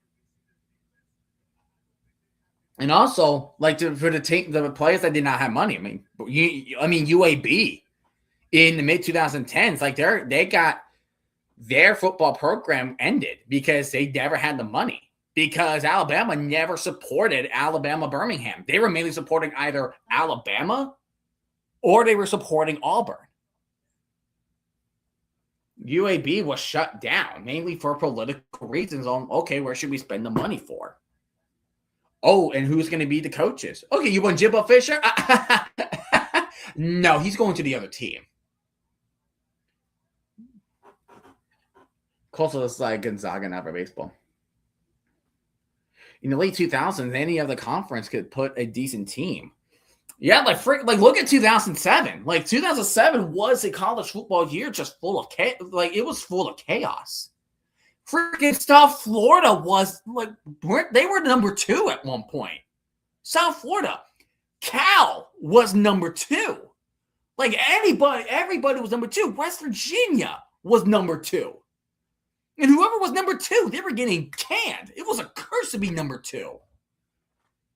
And freaking Missouri and Kansas, they were both in the Big 12, trying to fight a spot in the BCS national title. Freaking 2017. Yes, Central Florida. NIU. But yeah, like 2007, like it was a chaotic season. That's where App State upset Michigan. Like it was anything, it was possible. Anything's possible.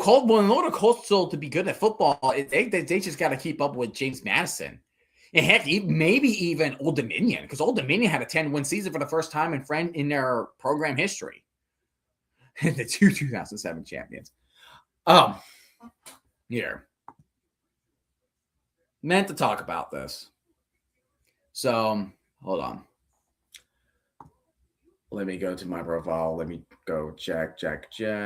Oh, yeah. The whole thing about Tyrion Arnold. Redonkulous. I'm not going to explain what happened. You can look that up for yourself. That was redonkulous.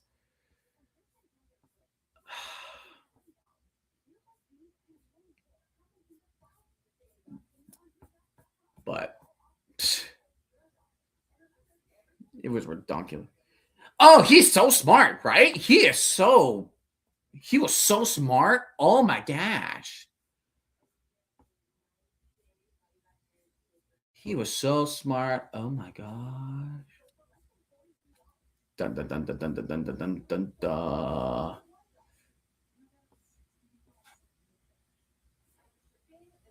But yeah, so here I gotta zoom this in here. But yeah, so mainly last week, I met the man. I met Tom Grossi. I'm gonna text you the plan for the crime could have committed on these people who looked at me weird. So now I think they stole my stuff.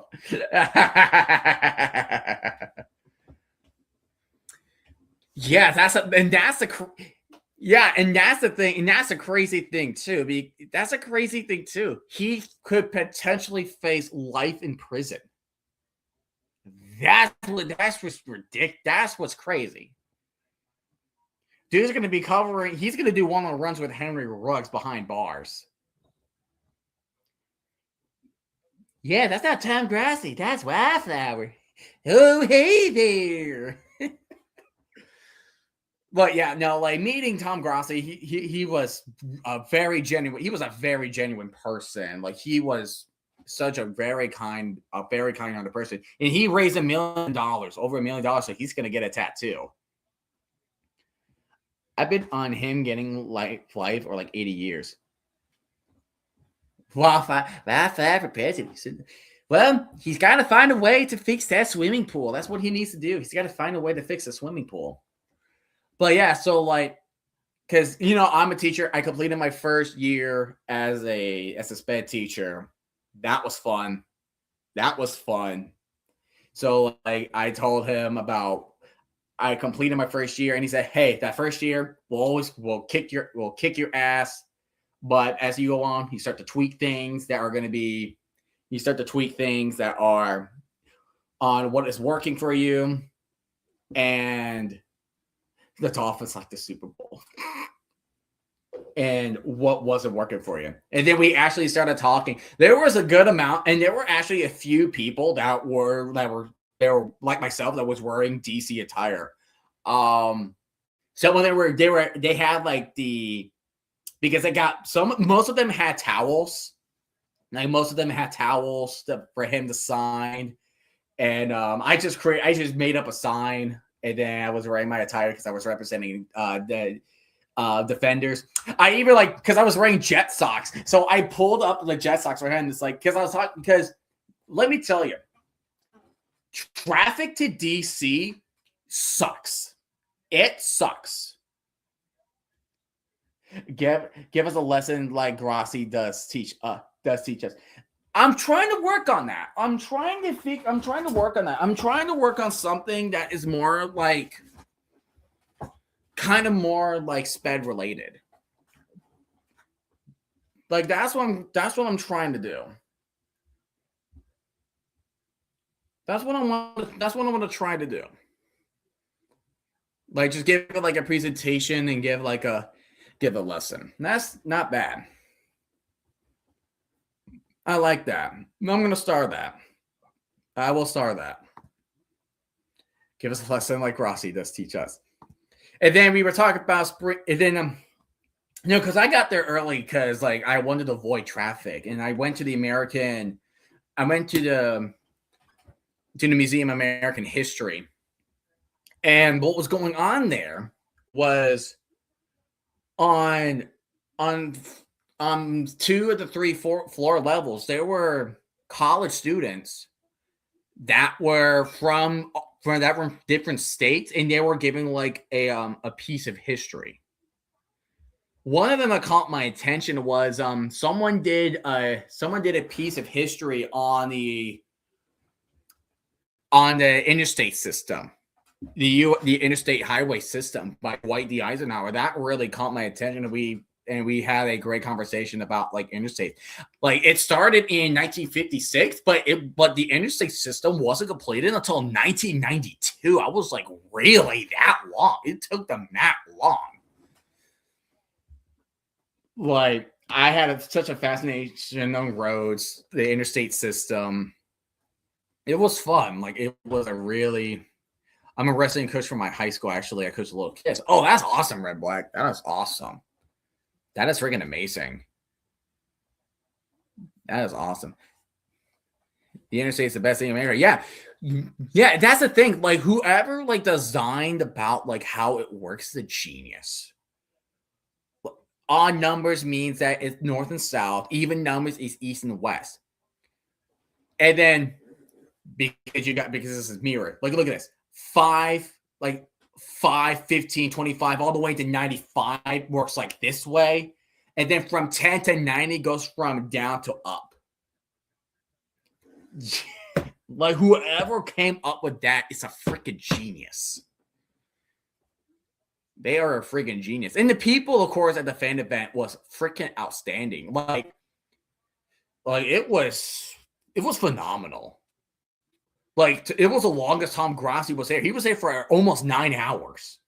And there were over 400 people. And I left. And what's funny, when I left, I see people posting a picture that 5 Points was there because apparently he lives in the DMV. In Kentucky, we have a parkways as well that make sense to connect not interstate cities bigger ones. Yeah, so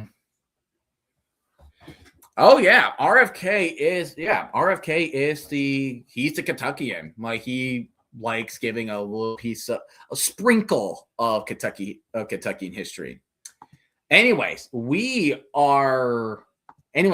back from the second half. Let's get the show underway. Calgary will get the ball for the second half.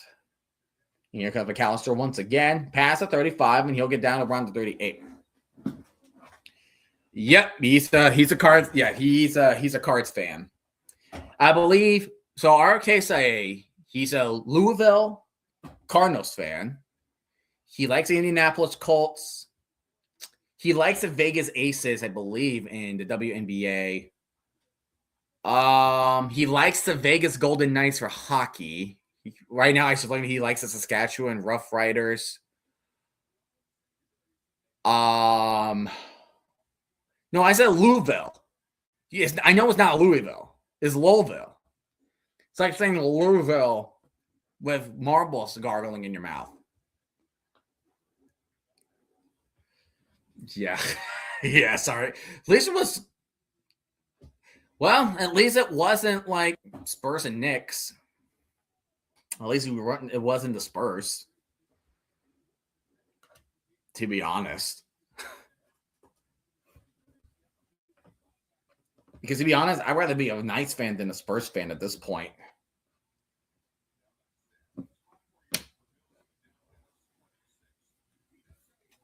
Hey, get that crap out of here. Get that crap out of here, brother.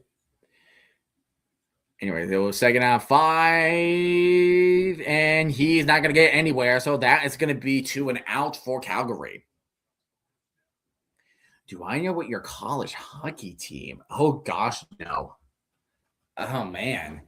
It's like the only time I see college hockey is like when they were at the Frozen Four. Oh, man. And I keep forgetting, like, what fan are you for NBA, RFK? Ugh, I forgot. Any Michigan. Any Michigan. He's just going to name every team from Michigan. Pun is away for Calgary. Ooh, going to take it from the 5, past the 10. And he's going to bump into his own guy. We'll get tackled at the 18. Min Duluth. Ooh, Min Duluth. I've never heard of that college. I ain't never heard that. I'll give you a hint. Oh man, I'm not big on knowledge of the NBA as I am in the NFL. Oh man.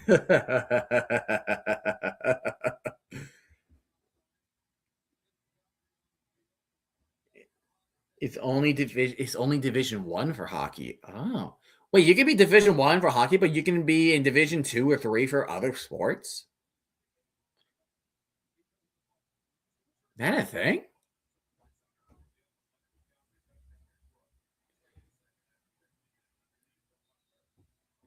Wow, I never knew that you can do that. Mine's Tennessee, only because one of my teammates from football is on the Vols hockey team. Tennessee, you're the only 10 I see.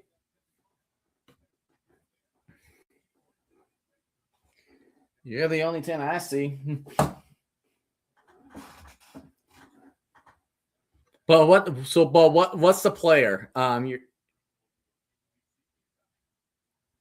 Is it Chicago? Is it the Bulls? That's right. It was the Bulls, right? War with a big cash to who else other than Keon that Hatcher? What a game he's having.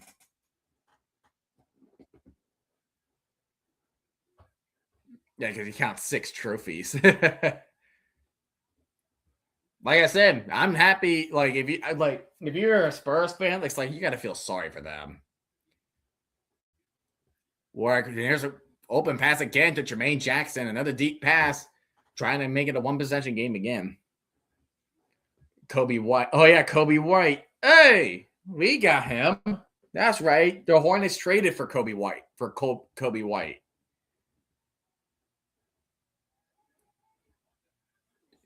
And man, he was a big piece in that play-in game against Miami. McInnes trying to get a first down, and he does. They're just inside the red zone at the 19. First down, Lions. I know in the draft we got I know in the draft the Hornets got Hans Steinbach from Washington.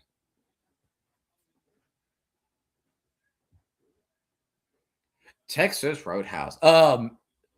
Texas Roadhouse. Gotta love them cinnamon. You gotta love the cinnamon butter roll. You gotta love the cinnamon butter on the rolls. It's like eating like Patrick eats grandma's cookies, or Squidward eating the Krabby Patties at the Patty Vault. James Butler will get the handoff. We'll get about 3 yards, so you're looking at 2nd and 7 at the 16-yard line.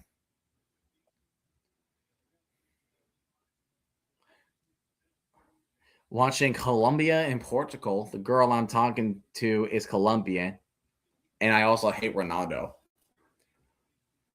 So, are you a Messi fan, or you just hate Ronaldo?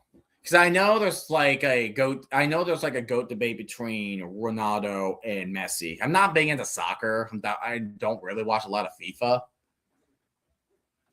So all I know is that there's a debate between Messi and Ronaldo, kind of like LeBron and Michael James. Oh, Wark just took a big sack to the 30-yard line. Oh man. Yeah, he had no choice but to kick a field goal. It was Hitchings with the sack. Second sack of the day for for the Stampeders. Can't do that. Can't do that, my friend. Jalen Hutchings cannot do that. I just hate Ronaldo. Although Messi ended that debate. I may not know what ended the debate, but anyways, 3-18. Field goal is up, and that field goal is good. It is now a 7-point game. It is now a 7-point game, 1-possession game, 24-17. Stampeders will take the lead. 9 minutes and 1 second remaining.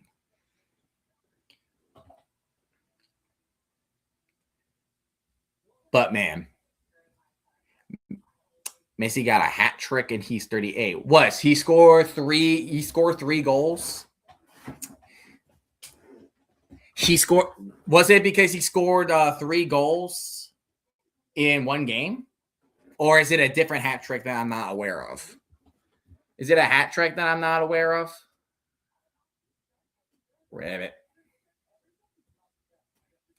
Those darn frogs.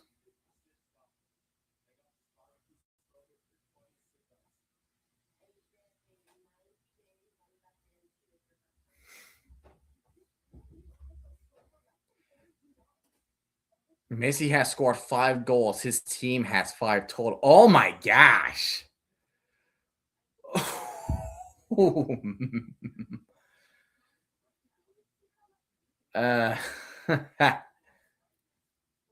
That's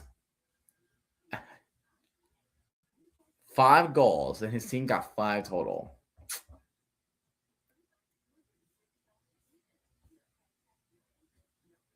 Dun, dun, dun, dun, dun, dun, dun, dun.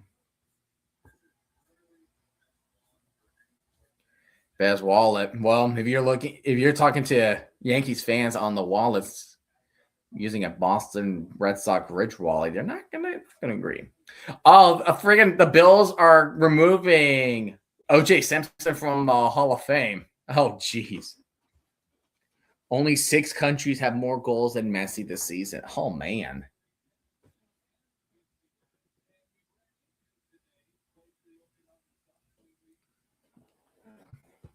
Oh, man. Thoughts on my Braves? Had a good start recently. Kind of going on a downhill spiral, not winning the series against the Giants, not winning a series against the Braves, and then on the 4-game losing streak, including getting swept by the Padres. It's not looking all right. And speaking of not looking all right, Calgary just took a 10-yard loss on the freaking end around. What the heck are they doing? What was that? But they did win yesterday. They are going to play today at 9. Speaking of baseball, we are doing baseball at Monday at 7 between the Texas Rangers and the Cleveland Guardians at 7 p.m. Eastern. So stay tuned for that. Tomorrow, we will do another Canadian Football League between the Ottawa Red Blacks and the Montreal Alouettes.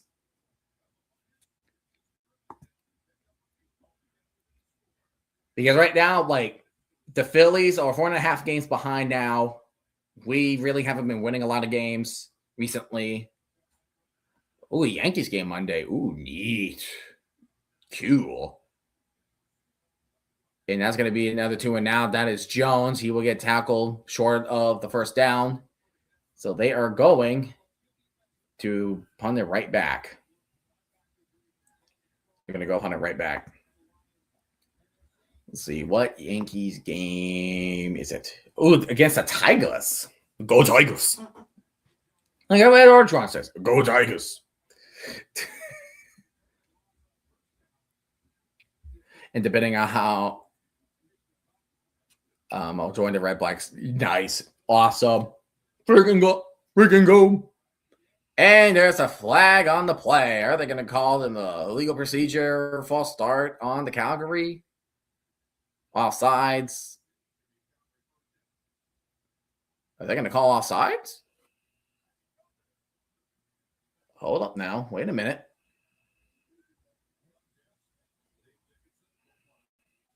Hold up. Wait a minute. That's going to be a causing penalty. Are they going to do that again?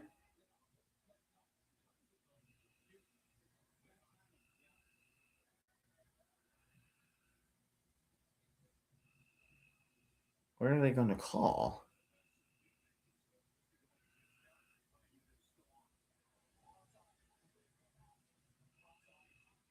Offside defense. Now it was enough for a first down. So offside, it was just enough for a first down. It was 3rd and 5. You just make the same mistake twice. That's the second time they committed offsides during the punt when they're in punt formation.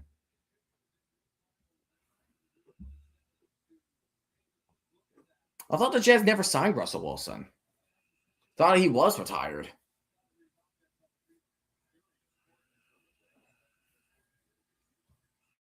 We only got Geno Smith and K. Klubnik. That's it. But I'm willing to see what David Bailey, Kenya Sadiq, and Omar Cooper can do, and D'Angelo Pons from Indiana. I'm looking forward to that. I'm going to hand it off to Mills.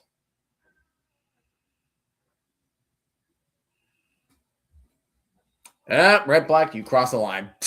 He said he don't want to talk about the Knights. He said he don't want to talk about the Knights, man. Second and 10, Vernon Adams, pressure coming. And Vernon Adams throwing on a run, and that is going to be almost caught by Philpott. Philpott was lying on the grass, and that will bounce off of him, and that's going to be incomplete. And you in a double overtime game, we were cooked when we lost. That was and also like the fact that one game where it was like scores being scored, there were like goals being scored under like minutes was impressive. That was impressive. Lions returning it from the 10. He's going sideways. Now he's going to get past he's going to get down around the 19-yard line. I mean, that's a thing. Like if you're the President's Trophy winner, you're just bound to be cursed. You're bound to be cursed at the moment. The worst was the Boston Bruins against the Florida Panthers. You got the Lightning over the Columbus Blue Jackets. Just don't hold here's a rule. Don't hold the President Trophy winner.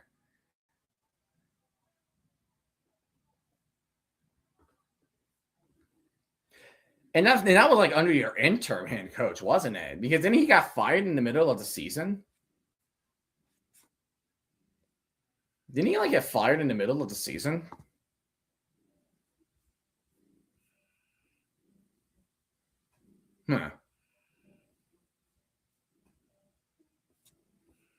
Honestly, I would not know. Bum, bum, dum, bum, dum, bum. We played the Avs good in the regular season. I wanted you guys.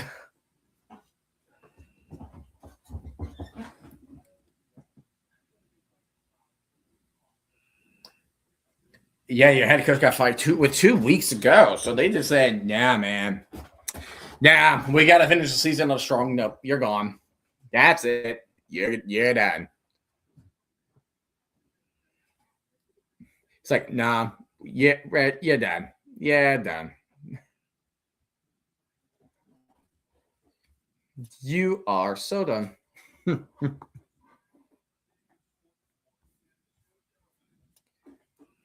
But yeah. South Africa and Canada. Round of 32. South Africa and Canada.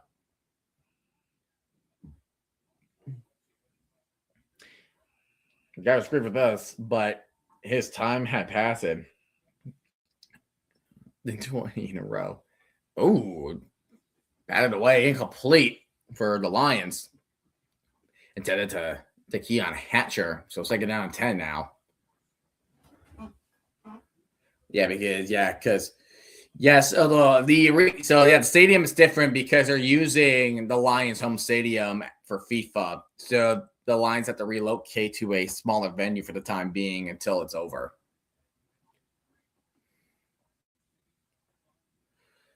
So second down 10 for the 19. With 5:32 remaining. Still a one possession game. Work. And he will get tackled again. There's a flag coming. And here comes a flag. We don't know what penalty would that be. But regardless of what it is, it's going to hurt someone. But if it's going to be on British Columbia, then that's sack number 3. He could just decline it. Oh, dang. You just got a legal hit with a legal contact? You had it, man. You're about to get your third sack on the warp. And then you just, okay, I'm just going to block my receiver. Yeah, BC Place. Yeah, they're not playing at BC Place because of FIFA. They're like in a training facility, and I forgot what the name of the place, but it's like Pendola, what it is. It's called the Apple Bowl Stadium. So that's where it's at. So they're using that stadium until FIFA's over. Warwick trying to look for somebody. Oof. And here's Horvath with the Alexander Horvath will gain nothing. I cashed for nothing. Temple and Miami. Yeah, they're being used. Yeah, at least I know Temple are being used. Are they using college stadiums for World Cup matches, or was that just for friendlies? Yeah, Temple's Eagle Stadium and Hard Rock is Miami. Yeah, they're using NFL. They're mainly using NFL stadiums as for FIFA games. MetLife's using that for grass fields. That's ridiculous. They're using grass fields for FIFA, but they're not going to use grass for a MetLife. Like, come on. Dropping back. And Rourke tried to escape. And he's going to go ahead and chuck it to the sideline. And that's caught by Hatcher. Sideline catch. That is a first down for the Lions. I know Texans have their stadium used. Cowboys that have their stadiums used, Eagles have their stadiums used, Miami, SoFi Stadium. Oh, right, because it's not sponsored. I can't even. Yeah, because FIFA's not sponsored. You can't even call the Niner Stadium the Chiefs are being used. Yeah, because Grossi, when he was doing 30 and 30.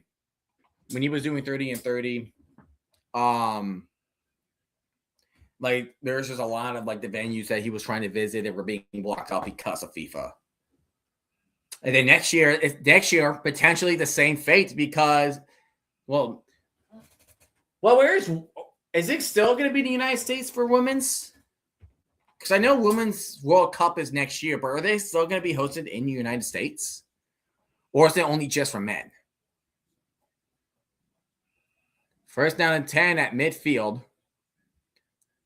Warwick, you got to get that out of here, and he's going to get gobbled up like turkey. And that's sack number 3. Lost a 10. Second and 20.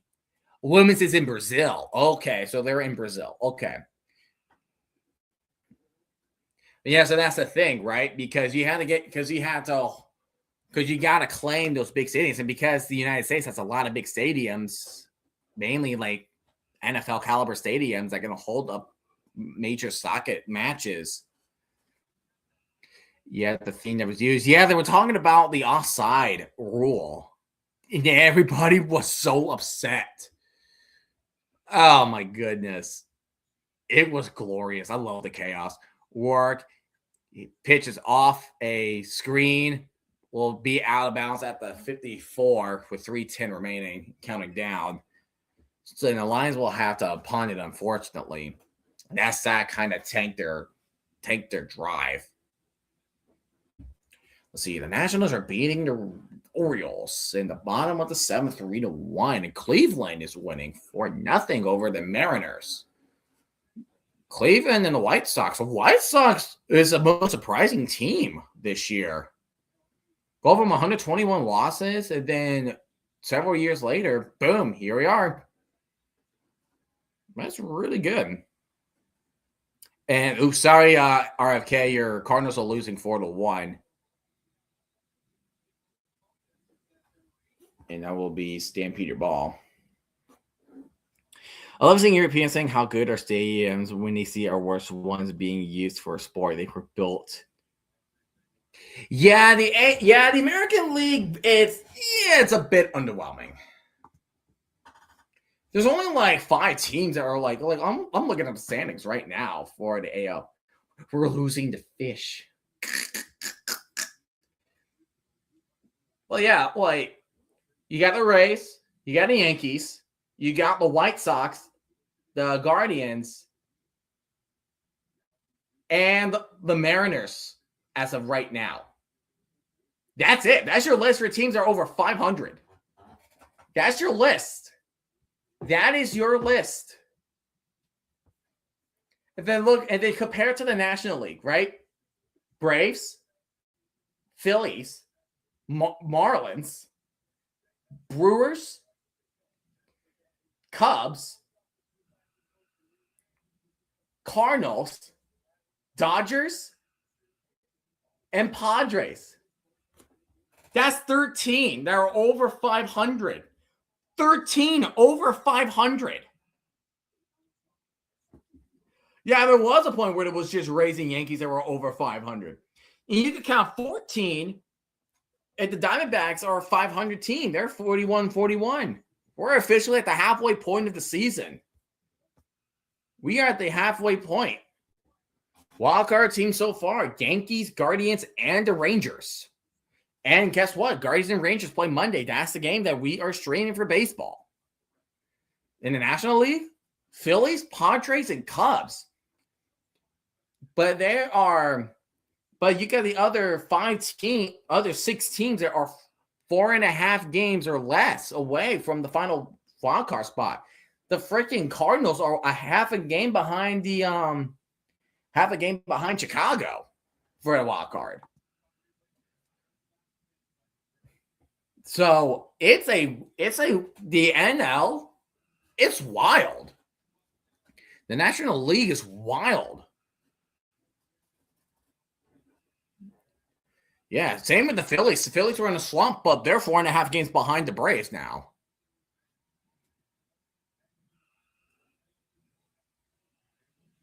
All right, first down and 10 for Calgary. Vernon Adams, he's going to throw it deep right side. We'll get to about the 49-yard line. That is first down for Calgary. The drive will continue. We're going to be approaching the end of the third quarter with 2:16 remaining. Yeah, refills are free. Yeah. And free and public restrooms too. Like free restrooms. Because you had to pay in order to use the restrooms. Let's see. Where can we watch this? You can watch this CFL game on CBS Sports Network if you have that channel.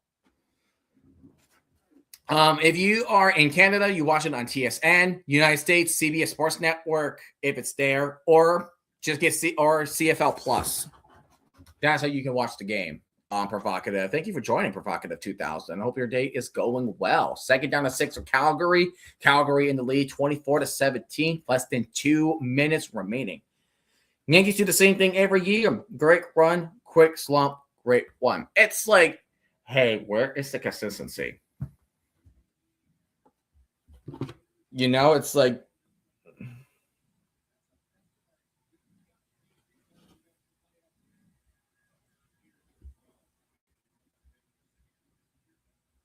and Adams, tipped and catch by Jones, and he's jogging into the end zone. Touchdown, Calgary. That is just unfortunate physics for the Stampeders.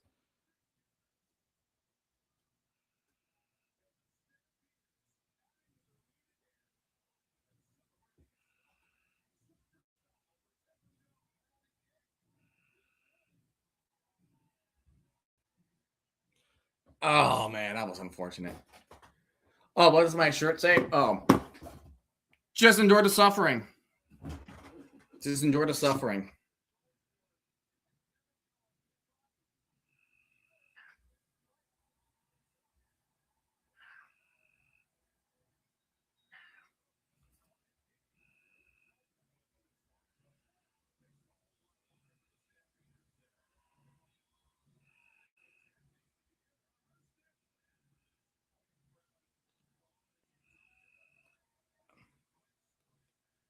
Oh, that's just unfortunate that it just tipped. Yoink, yoink, and then both defender players are down.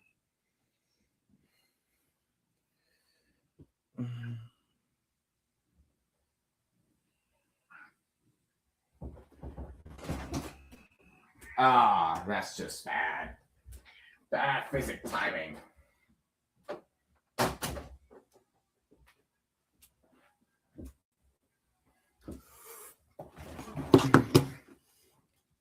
It's like that kick was up and was good. It's 31-17. Oh, BC. That's just unfortunate. That was Tevin Jones with the juggling catch. The juggling catch and just jogging their way for a touchdown. And chair, say nothing if Arnold had a one brain cell.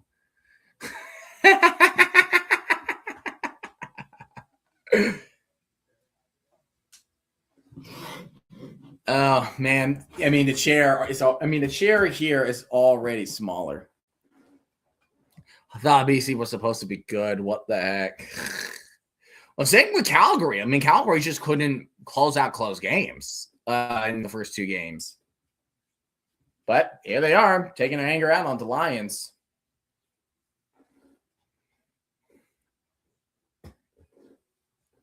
Breaking news. Arnold has one brain cell, but it's on fire and doesn't work.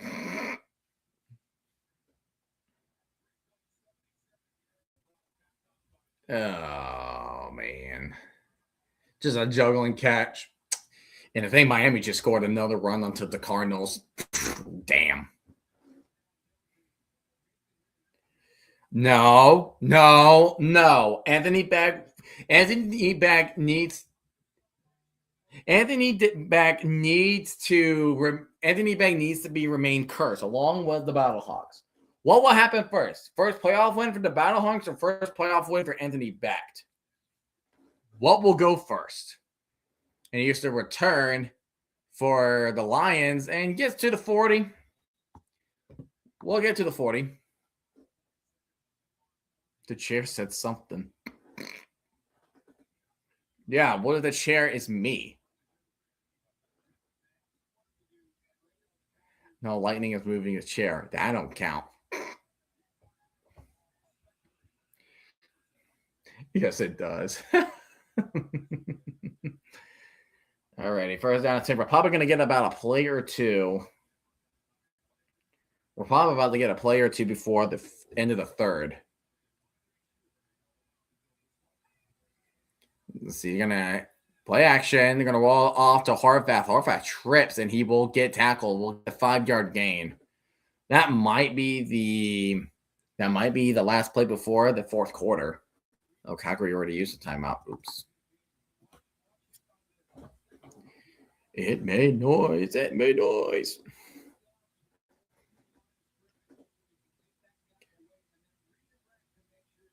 Second down, 6.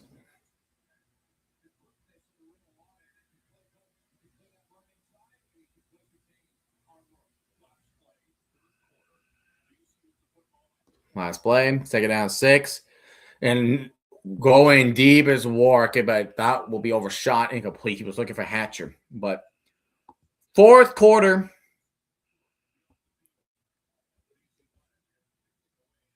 It looks like they got a punt when we go back. We're in the fourth quarter. Well, I'm out for now. Jesus is Lord. See you, RFK. Hope you have yourself a nice, a good night. And Jesus is indeed Lord. Thank you for coming, man. Thank you so much. Yeah, and it is now end of the third quarter. Stampeders still leading the Lions. Set 31-17 off of that circus catch made by Tevin Jones. The Lions really got to work out something. Their defense has to be perfect. St. Peter's keep on scoring. St. Peter's will get their first win of the season while the Lions will remain winless. While the Lions will still remain winless.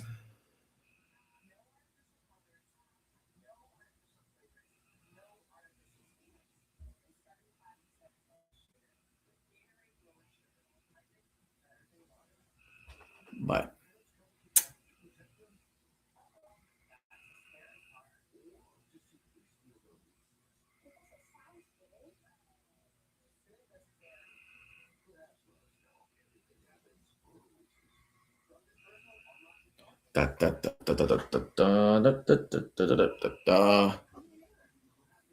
Wasn't BC a playoff team last year? Yes, they were. They were the team that beat actually Calgary. Yeah, the Lions beat Calgary in the playoffs. I think it was 33-30 in the playoffs, knocking them out, which was quite an upset, I think. I think it was the upset.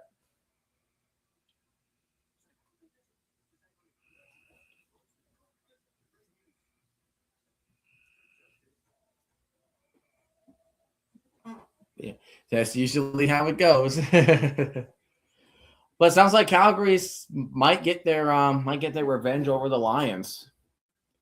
308 passing yards, but you got more turnovers. 3 quarterback sacks for Calgary.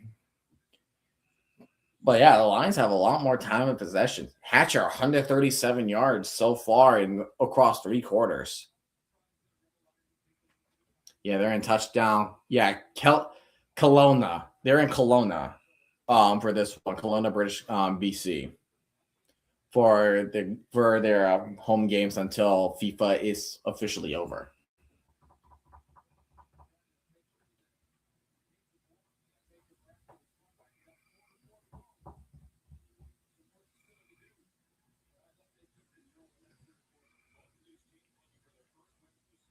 Yeah, like you said, both teams are looking forward to have their first wins of the season.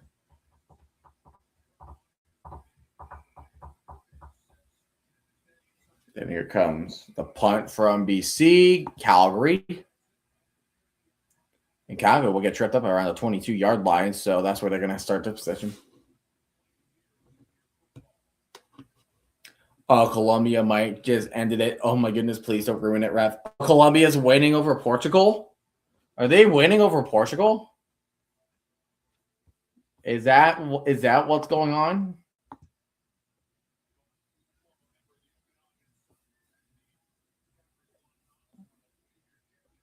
Still scoreless in the final minutes. 0-0 on my end. Oh, it's under review? Oh, brother. Was somebody offside? Brandon Adams going deep. There was pressure in his face. Oh, Jalen Philpott almost made a circus catch of his own in a deep pass on the sideline. 2nd down and 10 for Calgary. He almost made a catch of his own. They ruined it, did it? They ruined it, did they? Did they ruin it? Oh, man. They effed it, did they? They really effed it. They really effed it. Oh, sweet jeebers. 2nd down 10 for Calgary. Brandon Adams, you have nowhere to go. He will get sacked at the 15. BC defense did show up for that one. They will get the ball back. Got to make the score close as they can. Got to make the game as close as you can.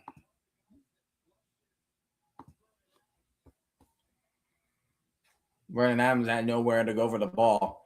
Congo's beating Uzbekistan, at least.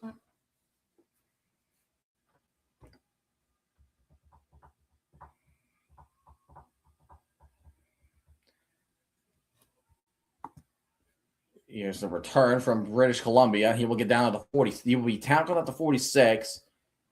BC with the ball, 31-17. The one time I wasn't mad at ref ball was week 5 Virginia and FSU. Oh gosh, what was the play? What was the thing? Because that was when Virginia pulled off that upset in Charlottesville, did they? Oh man, how long ago? What was it? Like, what was the play about? I forgot.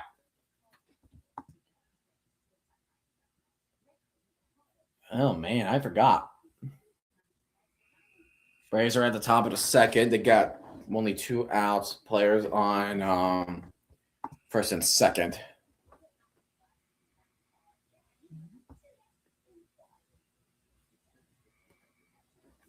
And they just got 3 outs. Rip. That's a rip. That's a rippity rip. Who got that one hit? It was Mauricio Dubon. Rippity rip. It was a bobble catch on the 3rd down. Oh, okay. Bobble catch on the 3rd down. 2nd overtime. He was ruled incomplete. Oh, gosh. Rafael Devers, Adames, and Eldridge. They also have Luis Arias. Yeah. It's always the Giants. Why is it the Giants that always have the Braves number? It's like one of those things where it's just always that one team that will have your number. Padre, it feels like the West Coast teams have our numbers for some reason, and the Cardinals. Every time.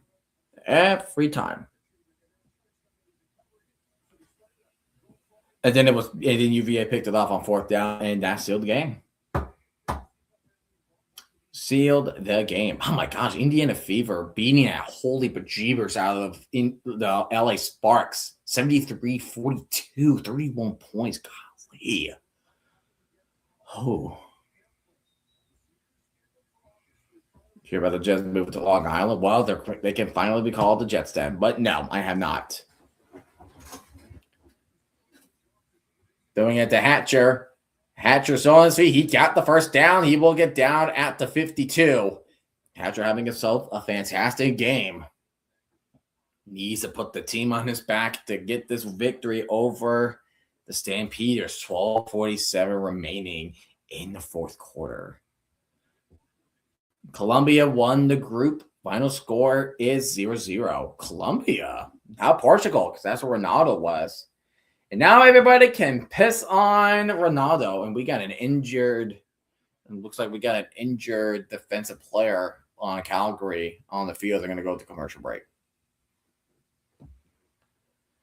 Look at strike. Who's it? Bryce Elder's pitching. All right, 1 strike. Strike 2. Strike 2. Jump already started.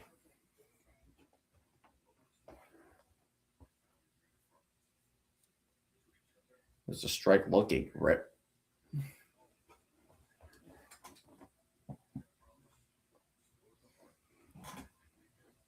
So you got a ball, just a little too high. 1-2 count.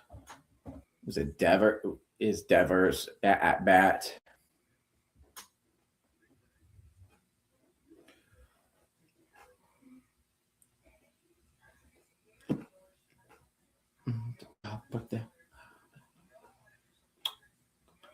Another ball. Oh my goodness.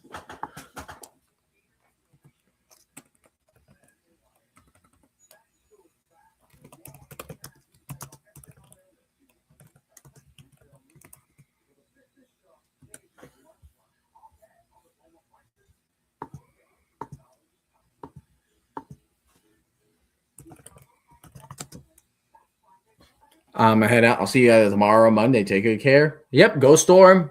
Go Storm. Hopefully we'll knock you out of the playoffs again. Have a good night, Red Black. Have a good night. Custom. Let's see.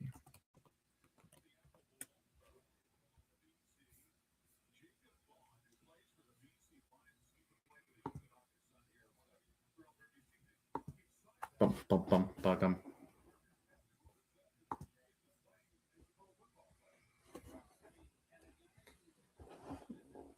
Yeah, have a good night, man. I hope you have yourself a good night.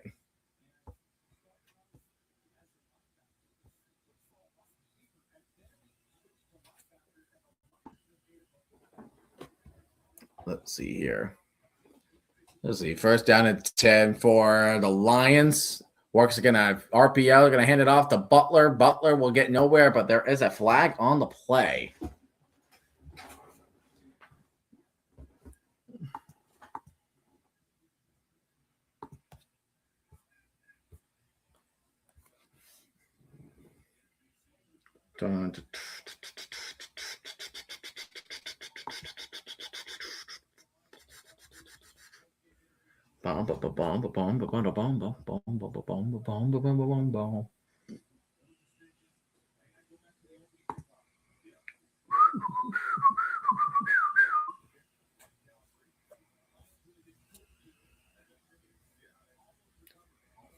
Dun, dun, dun. First down at 20. Looks like that was a hold.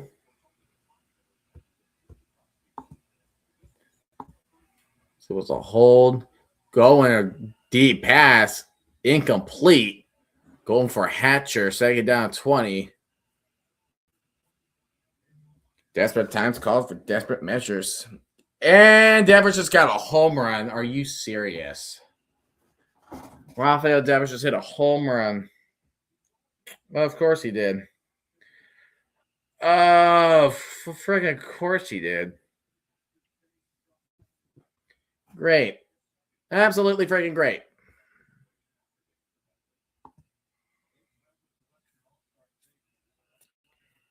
Absolutely freaking amazing. Warwick, he's going to get freaking sacked. Man, where's the offense? The defense is overwhelming. It's BC. That's the fourth sack for Calgary.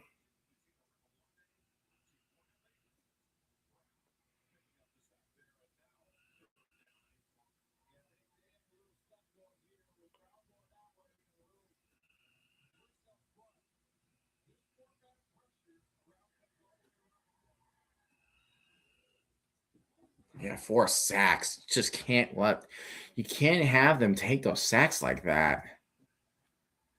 Because of McAllister. McAllister looks like he's got a crease. There he goes. And there he goes. He's gone past the 30, 20, 10. Touchdown. Calgary by McAllister.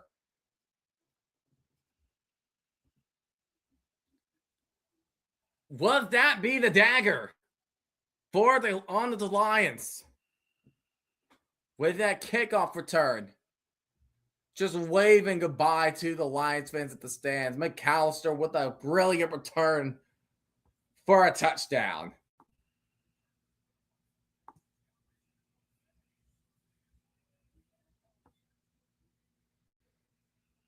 Oh, man.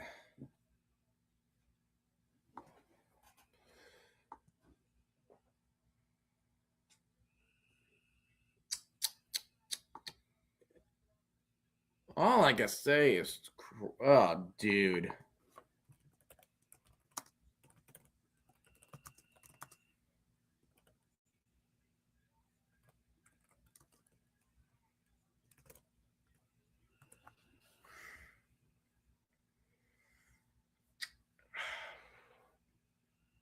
Yeah, that sucked. That sucked. He found that crease.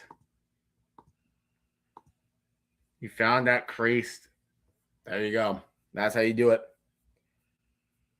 That is how you do it. That is how you do it. That is just how you do it. That is just how you do it.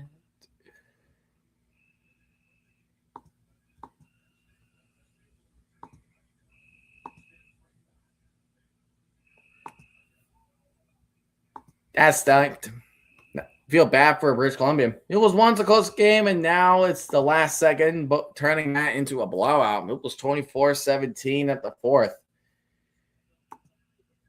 Well, suck to suck.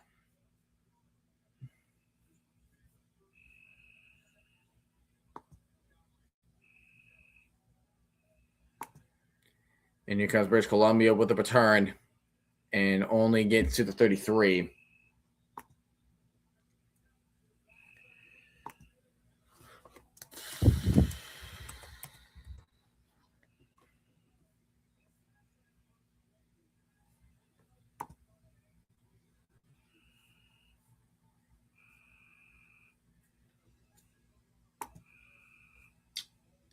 Yeah.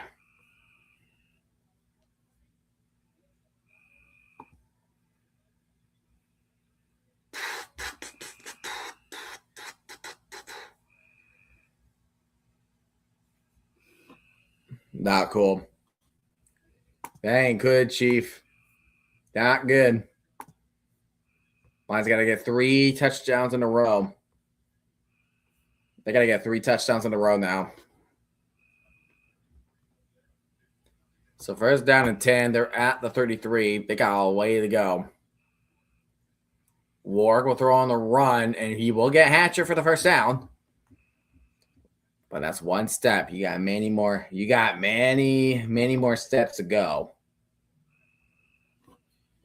You got plenty more steps to go. Sack fly, and then the Giants just took over.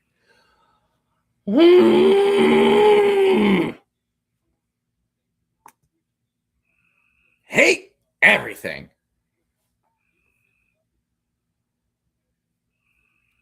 Hate everything.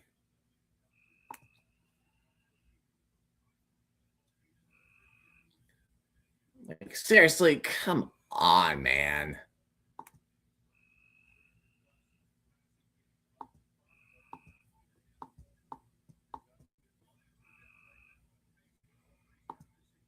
Wait, can I do this instead?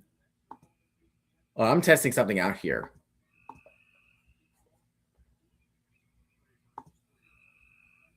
Oh. Okay, that's for next time.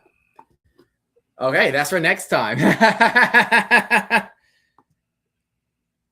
Oh, I just figured out something.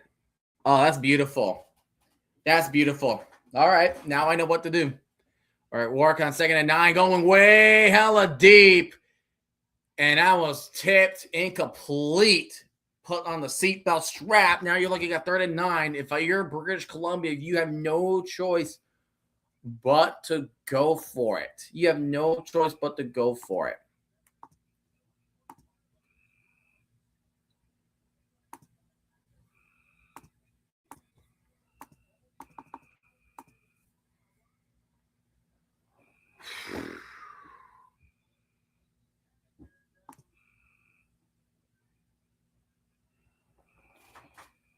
Punt is away.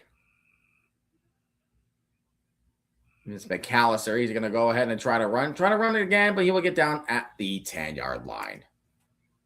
Back to Calgary. So that will go back to Calgary.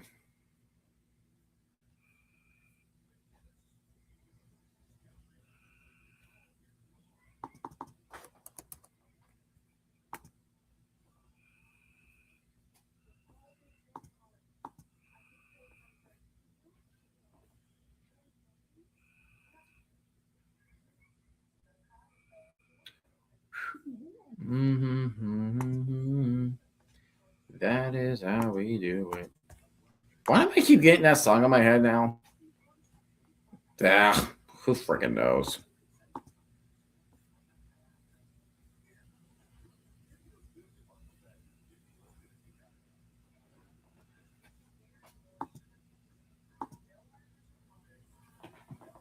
Interesting.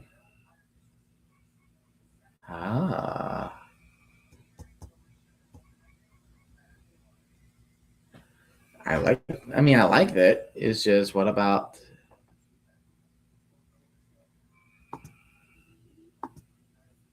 So is there a way I can... No?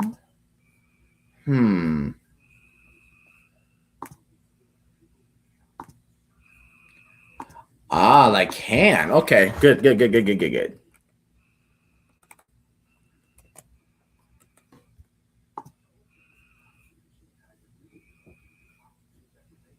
I just wish that, because the scoreboard I'm trying to use for baseball, I just wish like the home team was on the right side and the away is on the left.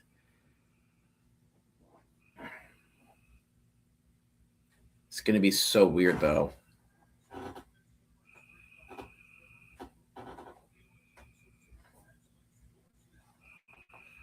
That is going to be weird.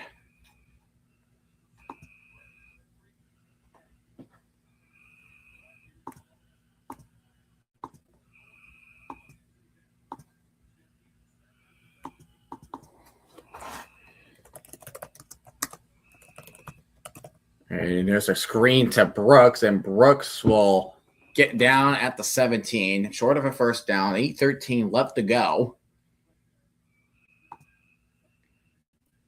8:13 left to go.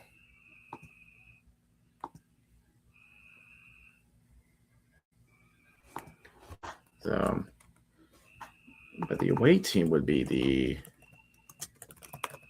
technically, Texas. Well, Rangers are the home team, and then Cleveland is the.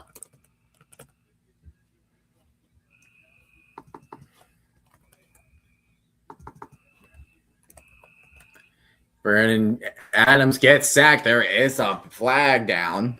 There will be another flag.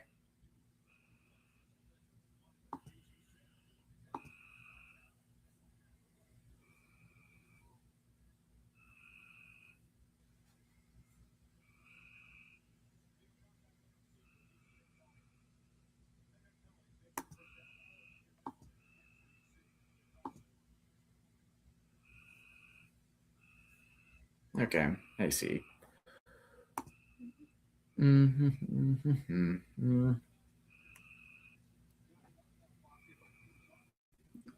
I'm trying to see because I wish you can.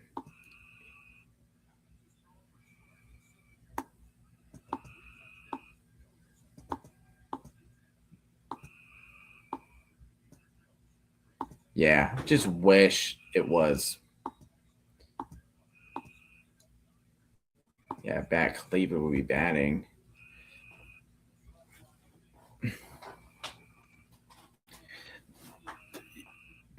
I mean, at least it's still on there. You know, at least it's on there. I mean, I'll accept that for sure. I mean, it's better than what I can try to do last time. Just try to look for a scoreboard I could use for baseball, but found it. At least I found it.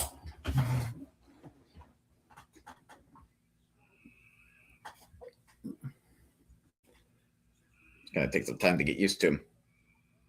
And Dedrick Mills, he just plowed his way through the middle. That's a first down for Calgary.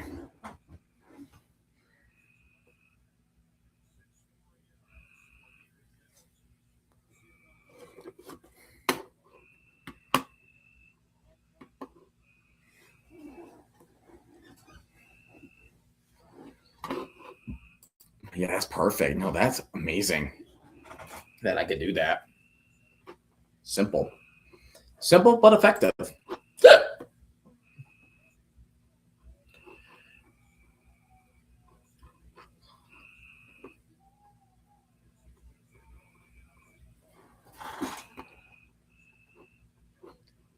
And then going to hand this off, and that is going to result in about a loss gain of 1.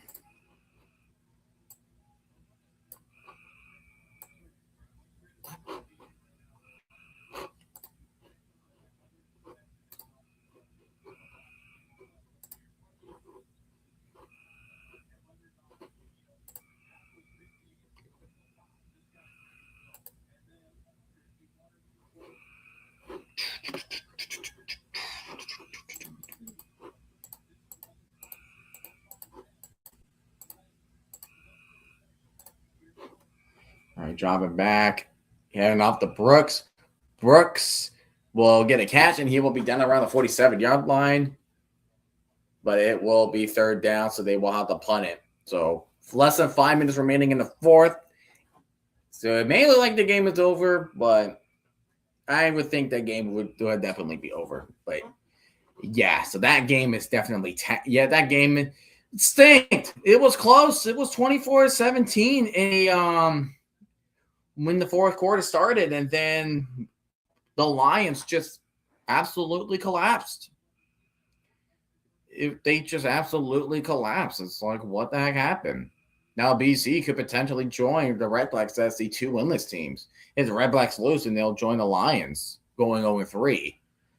But the Red Blacks are going to avoid that, and they will take on against Montreal, which will be the game that we will stream tomorrow at 7 p.m. Eastern time, similar to what we had here.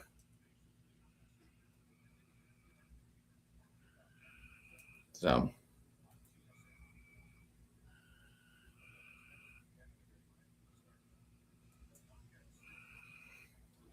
let's see. First down and 10, 4 minutes remaining. I feel like that's just not much for the Lions not much that the Lions can do here. So over the middle, that's a good catch by Jermaine Jackson, but they will need to be really quick with it. They're down by 3 touchdowns. That's going to be hard to come back. It will be almost impossible for them to come back.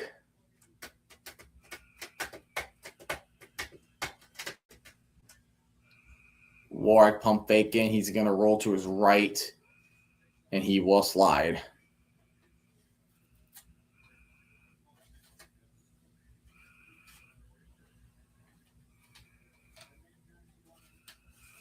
With Jermaine Jackson, they're going to head to the 3-minute warning. But yeah, that game is mainly over.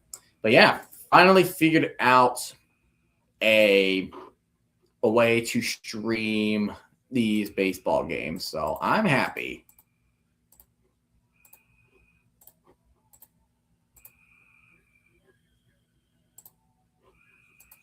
Yeah, I'm happy.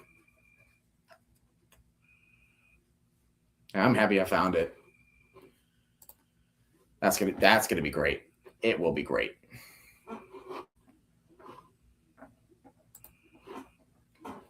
Yeah, so actually I'm gonna do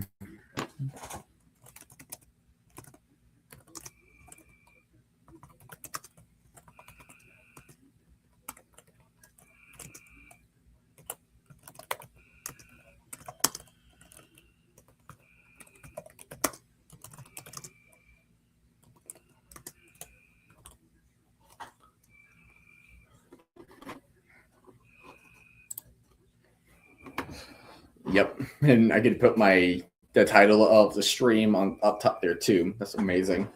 That's awesome. Yep, I'm using that from now on. Yes, yes, yes. Oh yes, yes, yes, yes, yes, yes, yes, yes, yes, yes, yes, yes, yes, yes, yes, yes.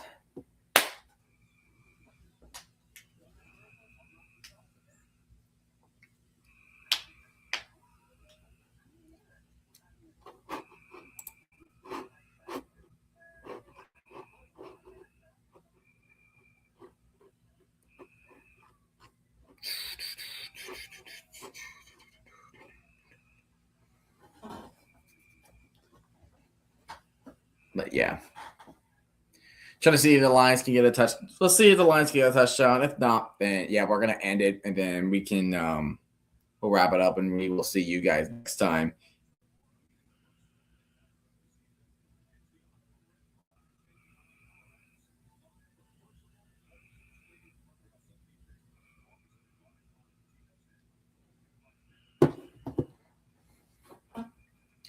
All righty, so 3-minute warning coming from Bridge Columbia for the Lions. Try to see if they can at least make the game a little closer. Put some garbage time points in.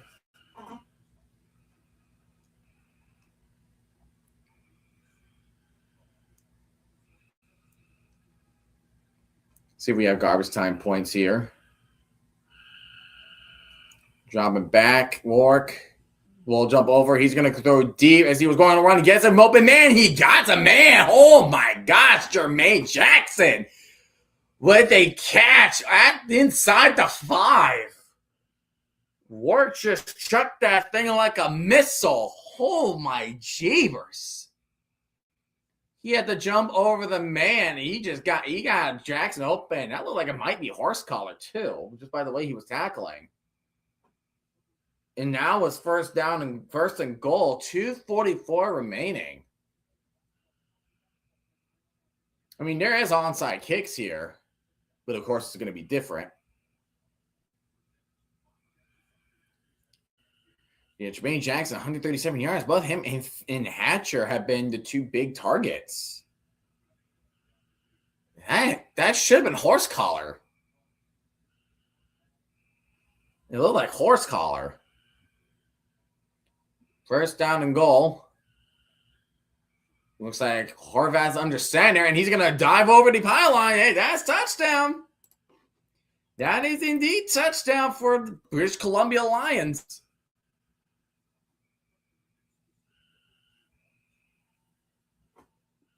So you got a touchdown. That's all right.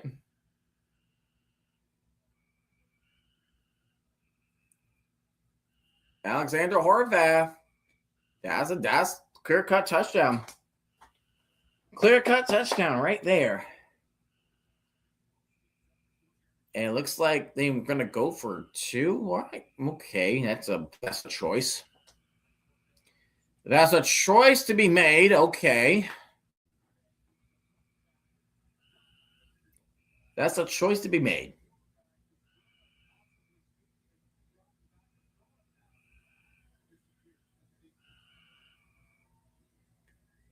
All right, second down. So it's going to go for 2 here. And he gives a Horvath, and he got 2 points. So now they're down by 13. Now what they got to do is get the onside kick. That's what British Columbia would need to do. They will need to get the onside kick. It looks like it's about to rain as well, because I can see a little raindrop on the camera lens. So 2:43 remaining. You're down by 13. So potential shot, because I keep underestimating how quick.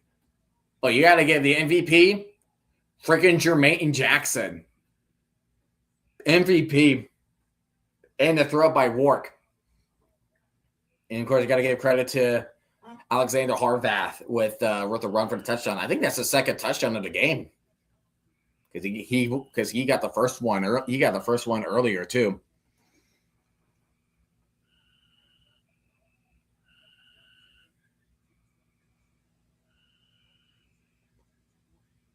So 38-25. So they will go for the onside kick here. 5-0. Are you? He had a 3-run homer. Freaking Devers, dude. Dag-nab Devers. Again, like for some reason, we can never beat the freaking Giants or any of the West Coast teams. For some damn reason. Tell me what are we doing? Tell me what are we doing? Tell me what are we doing?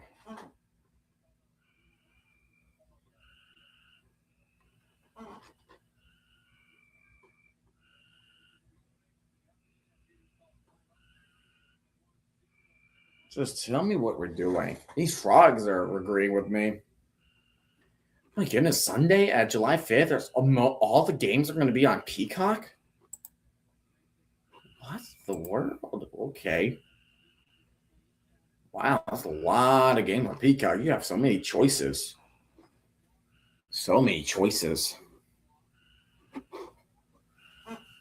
All righty, so they're going to go for the onside kick here. So what are you going to do? Do you have to cross the 40? Is that the rule? And he just got that. Philpott right away got that, but there is a flag on the field. There is a flag on the field. And plus, you're in field goal range now.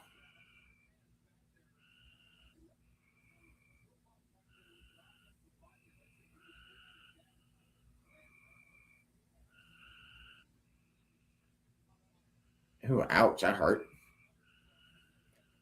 That hurt. Yeah, the head coach looking defeated. Dang.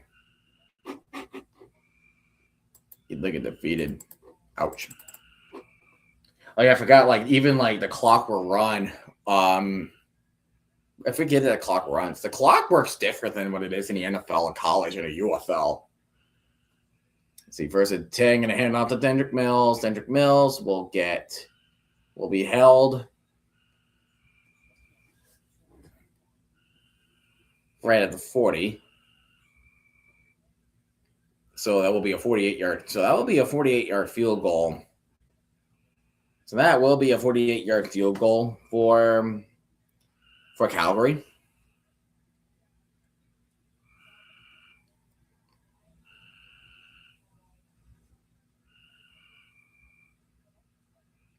And then that friggin' catch by Tevin Jones, that was a catch. That was a catch that was made. 2nd and 12. Play action. I don't know why you're going deep with these passes. What are you doing? But you did get a first down. Oh, wow. Eric Brooks with a catch and run out of bounds, 2:18 remaining. So, I mean, I would just try to run down as much clock as I can. I mean, I know British Columbia has one timeout, but you got to work with the clock. But you got to work as much clock as you can.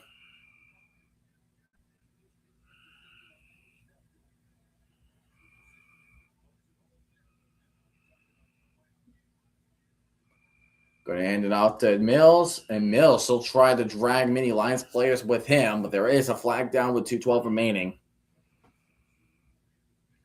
38 to 25 remaining.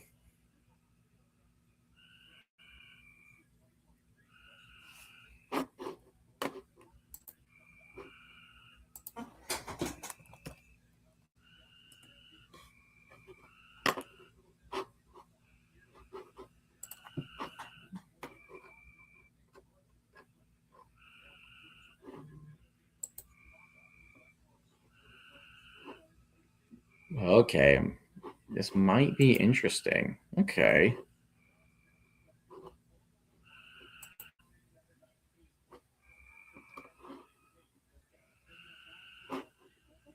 Okay, good.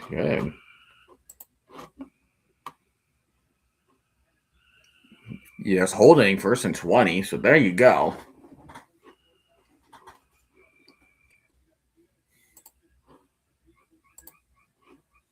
Yeah, so there you go.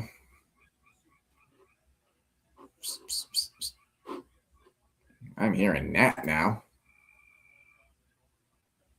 Mills trying to bounce off players, gets to the 30. 2nd down now, 2 minutes, around 2 minutes remaining.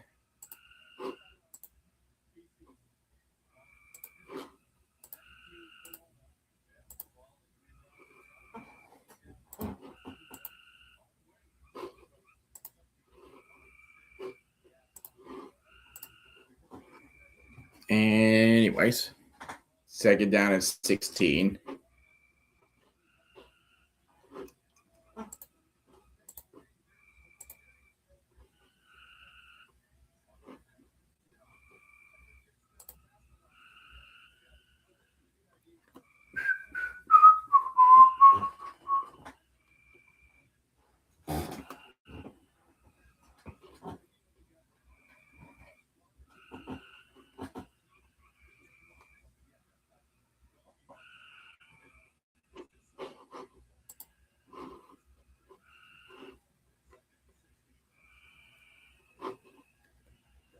Gonna hand this off again to Mills. The Dedrick Mills. He gets to the 22. That means they're gonna work a 30-yard field goal, which is kind of a gimme shot. And that works like a gimme shot, right? It works like a gimme shot, yes.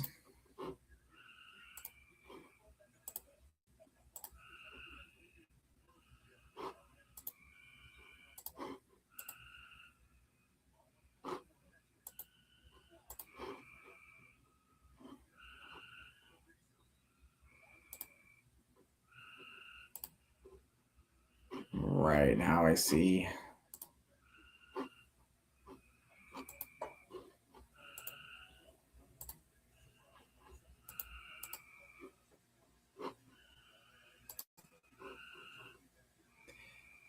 And the kick is up, and the kick is good. So it's 41-25. So that is still, it's still a 2-possession game. You just need a touchdown and score 2 3-point conversion and score 2-point conversion twice. So not quite the end of the world. Not quite.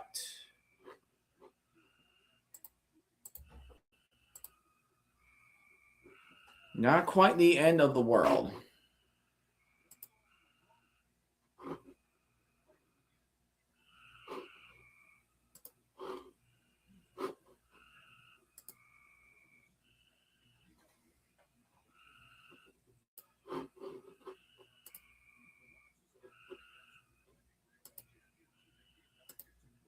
But yeah, so this could definitely work.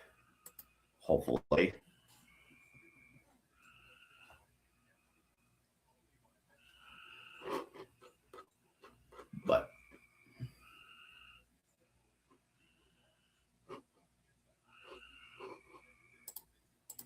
Yep. So I'm just setting up the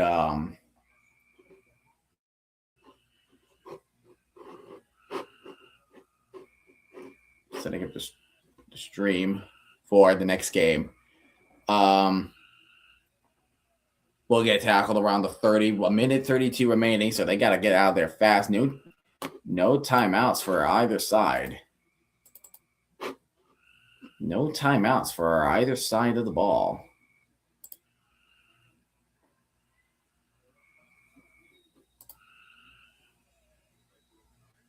Let's see, what team do we have coming up?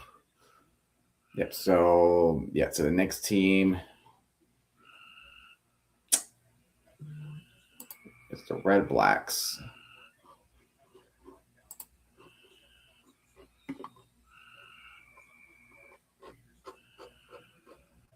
First and 10, did not get the first down, second down now.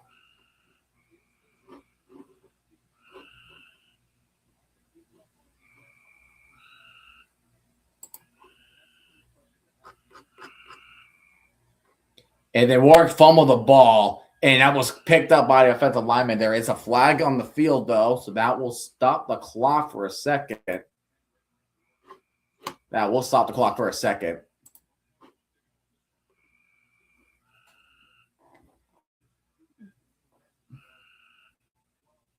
Might be roughing the passer because he went too low in the legs. Oh, face mask. That's a face mask for sure. Oh, Bucko, that's the face mask.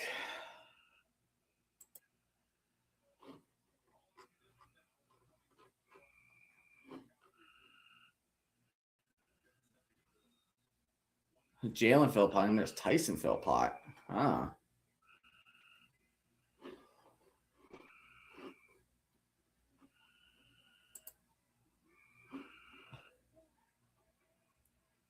Now they're at the 49, going a little deep. Oh, it was tipped by Calgary. Incomplete, but there's another flag down. They really want to milk this. They want to milk this game so bad. They want to milk it. They want to milk it. They want to milk it.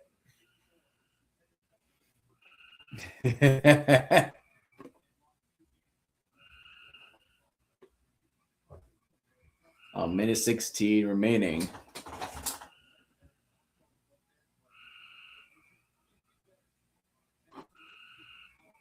Did Max Duggan get cut by the Red Blacks? The guy from TCU, and he was on the Bad Hawks.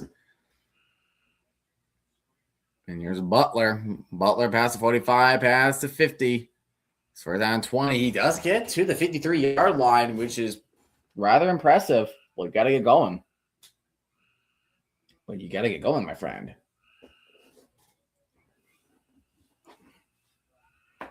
Ow. Second down to 3. Wark rolling to his left. He's going to go deep. That ball is wobbly, and looks like that is intercepted by Alexander. They're discussing if he got the feet. No, he did not get the feet. Incomplete, they say. Alexander will not get the interception. Lions technically still alive, 3rd and 3. 400-yard plus game for Nathan Wark.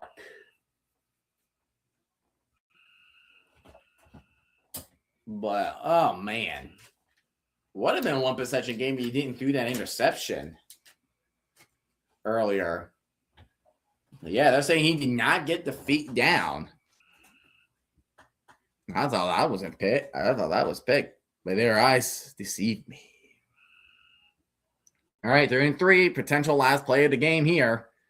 Warwick will dump it off. That's a catch by McInnes. McInnes shakes the tackle, gets to about the 41, 52 seconds remaining. I underestimate the time, so any game can still be a game. 52 seconds remaining in the 4th quarter. It is first down and 10 at the Calgary 41-yard line. They got the score very quick with 52 seconds remaining. Clock winding down now at 48 seconds. Wark with the snap. He will drop back. He's going to go check that down to his man, to one of his players. He will get the first down. Clock stops at 37 seconds. No timeouts remaining on both sides. Again, there are no timeouts remaining on both sides. So once there's a turnover that happens, that will be the game. Wark, drop it back, throws it again. Past the 20, he will get out of bounds. Jermaine Jackson is. He will get out of bounds. They're at the red zone with 29 seconds. They're really trying to close it in, trying to make it very close. Trying to make it a one-possession game. But if they do get a touchdown, they got to get a... If they do get a touchdown, though, they need to score a 2-point conversion because they are down by 16.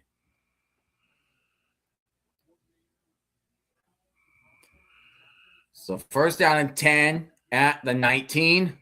Wark looking, throws it for the end zone, and that is a catch! Touchdown! British Columbia. Now they got to go for two. Now they go for two. They got to go for two. Oh, baby.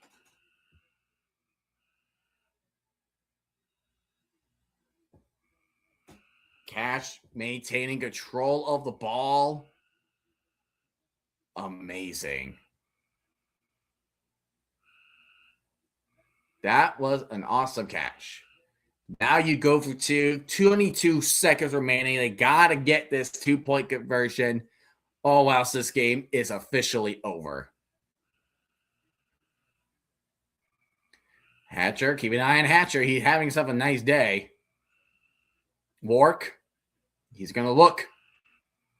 And then he fires it, and that's caught. Oh, man. Number 85.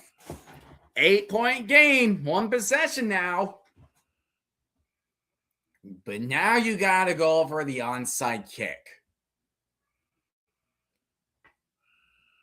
You got to go for onside kick. Number 88. Just outstanding plays from 88 and 85. Wark never giving up on the play. Really good stuff. Real good stuff. Now you got to go for the onside kick. Technically, we did end on a one-possession game. No, I do like that. I do like that.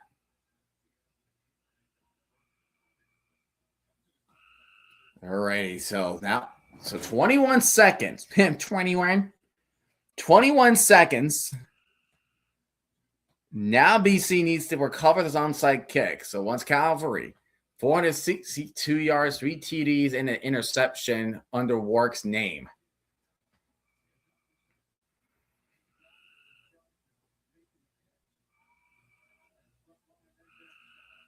They got to get past the 40. That's the rule. And here comes the onside kick. And it is recovered by Calgary.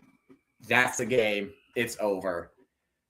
British Columbia try to come back, but they will fall short. 41-33. They will go winless, continuing. Calgary records their first win. And meanwhile, British Columbia will still need to seek out their first win as they fall 0-3. So that will do it for today. It was an entertaining game.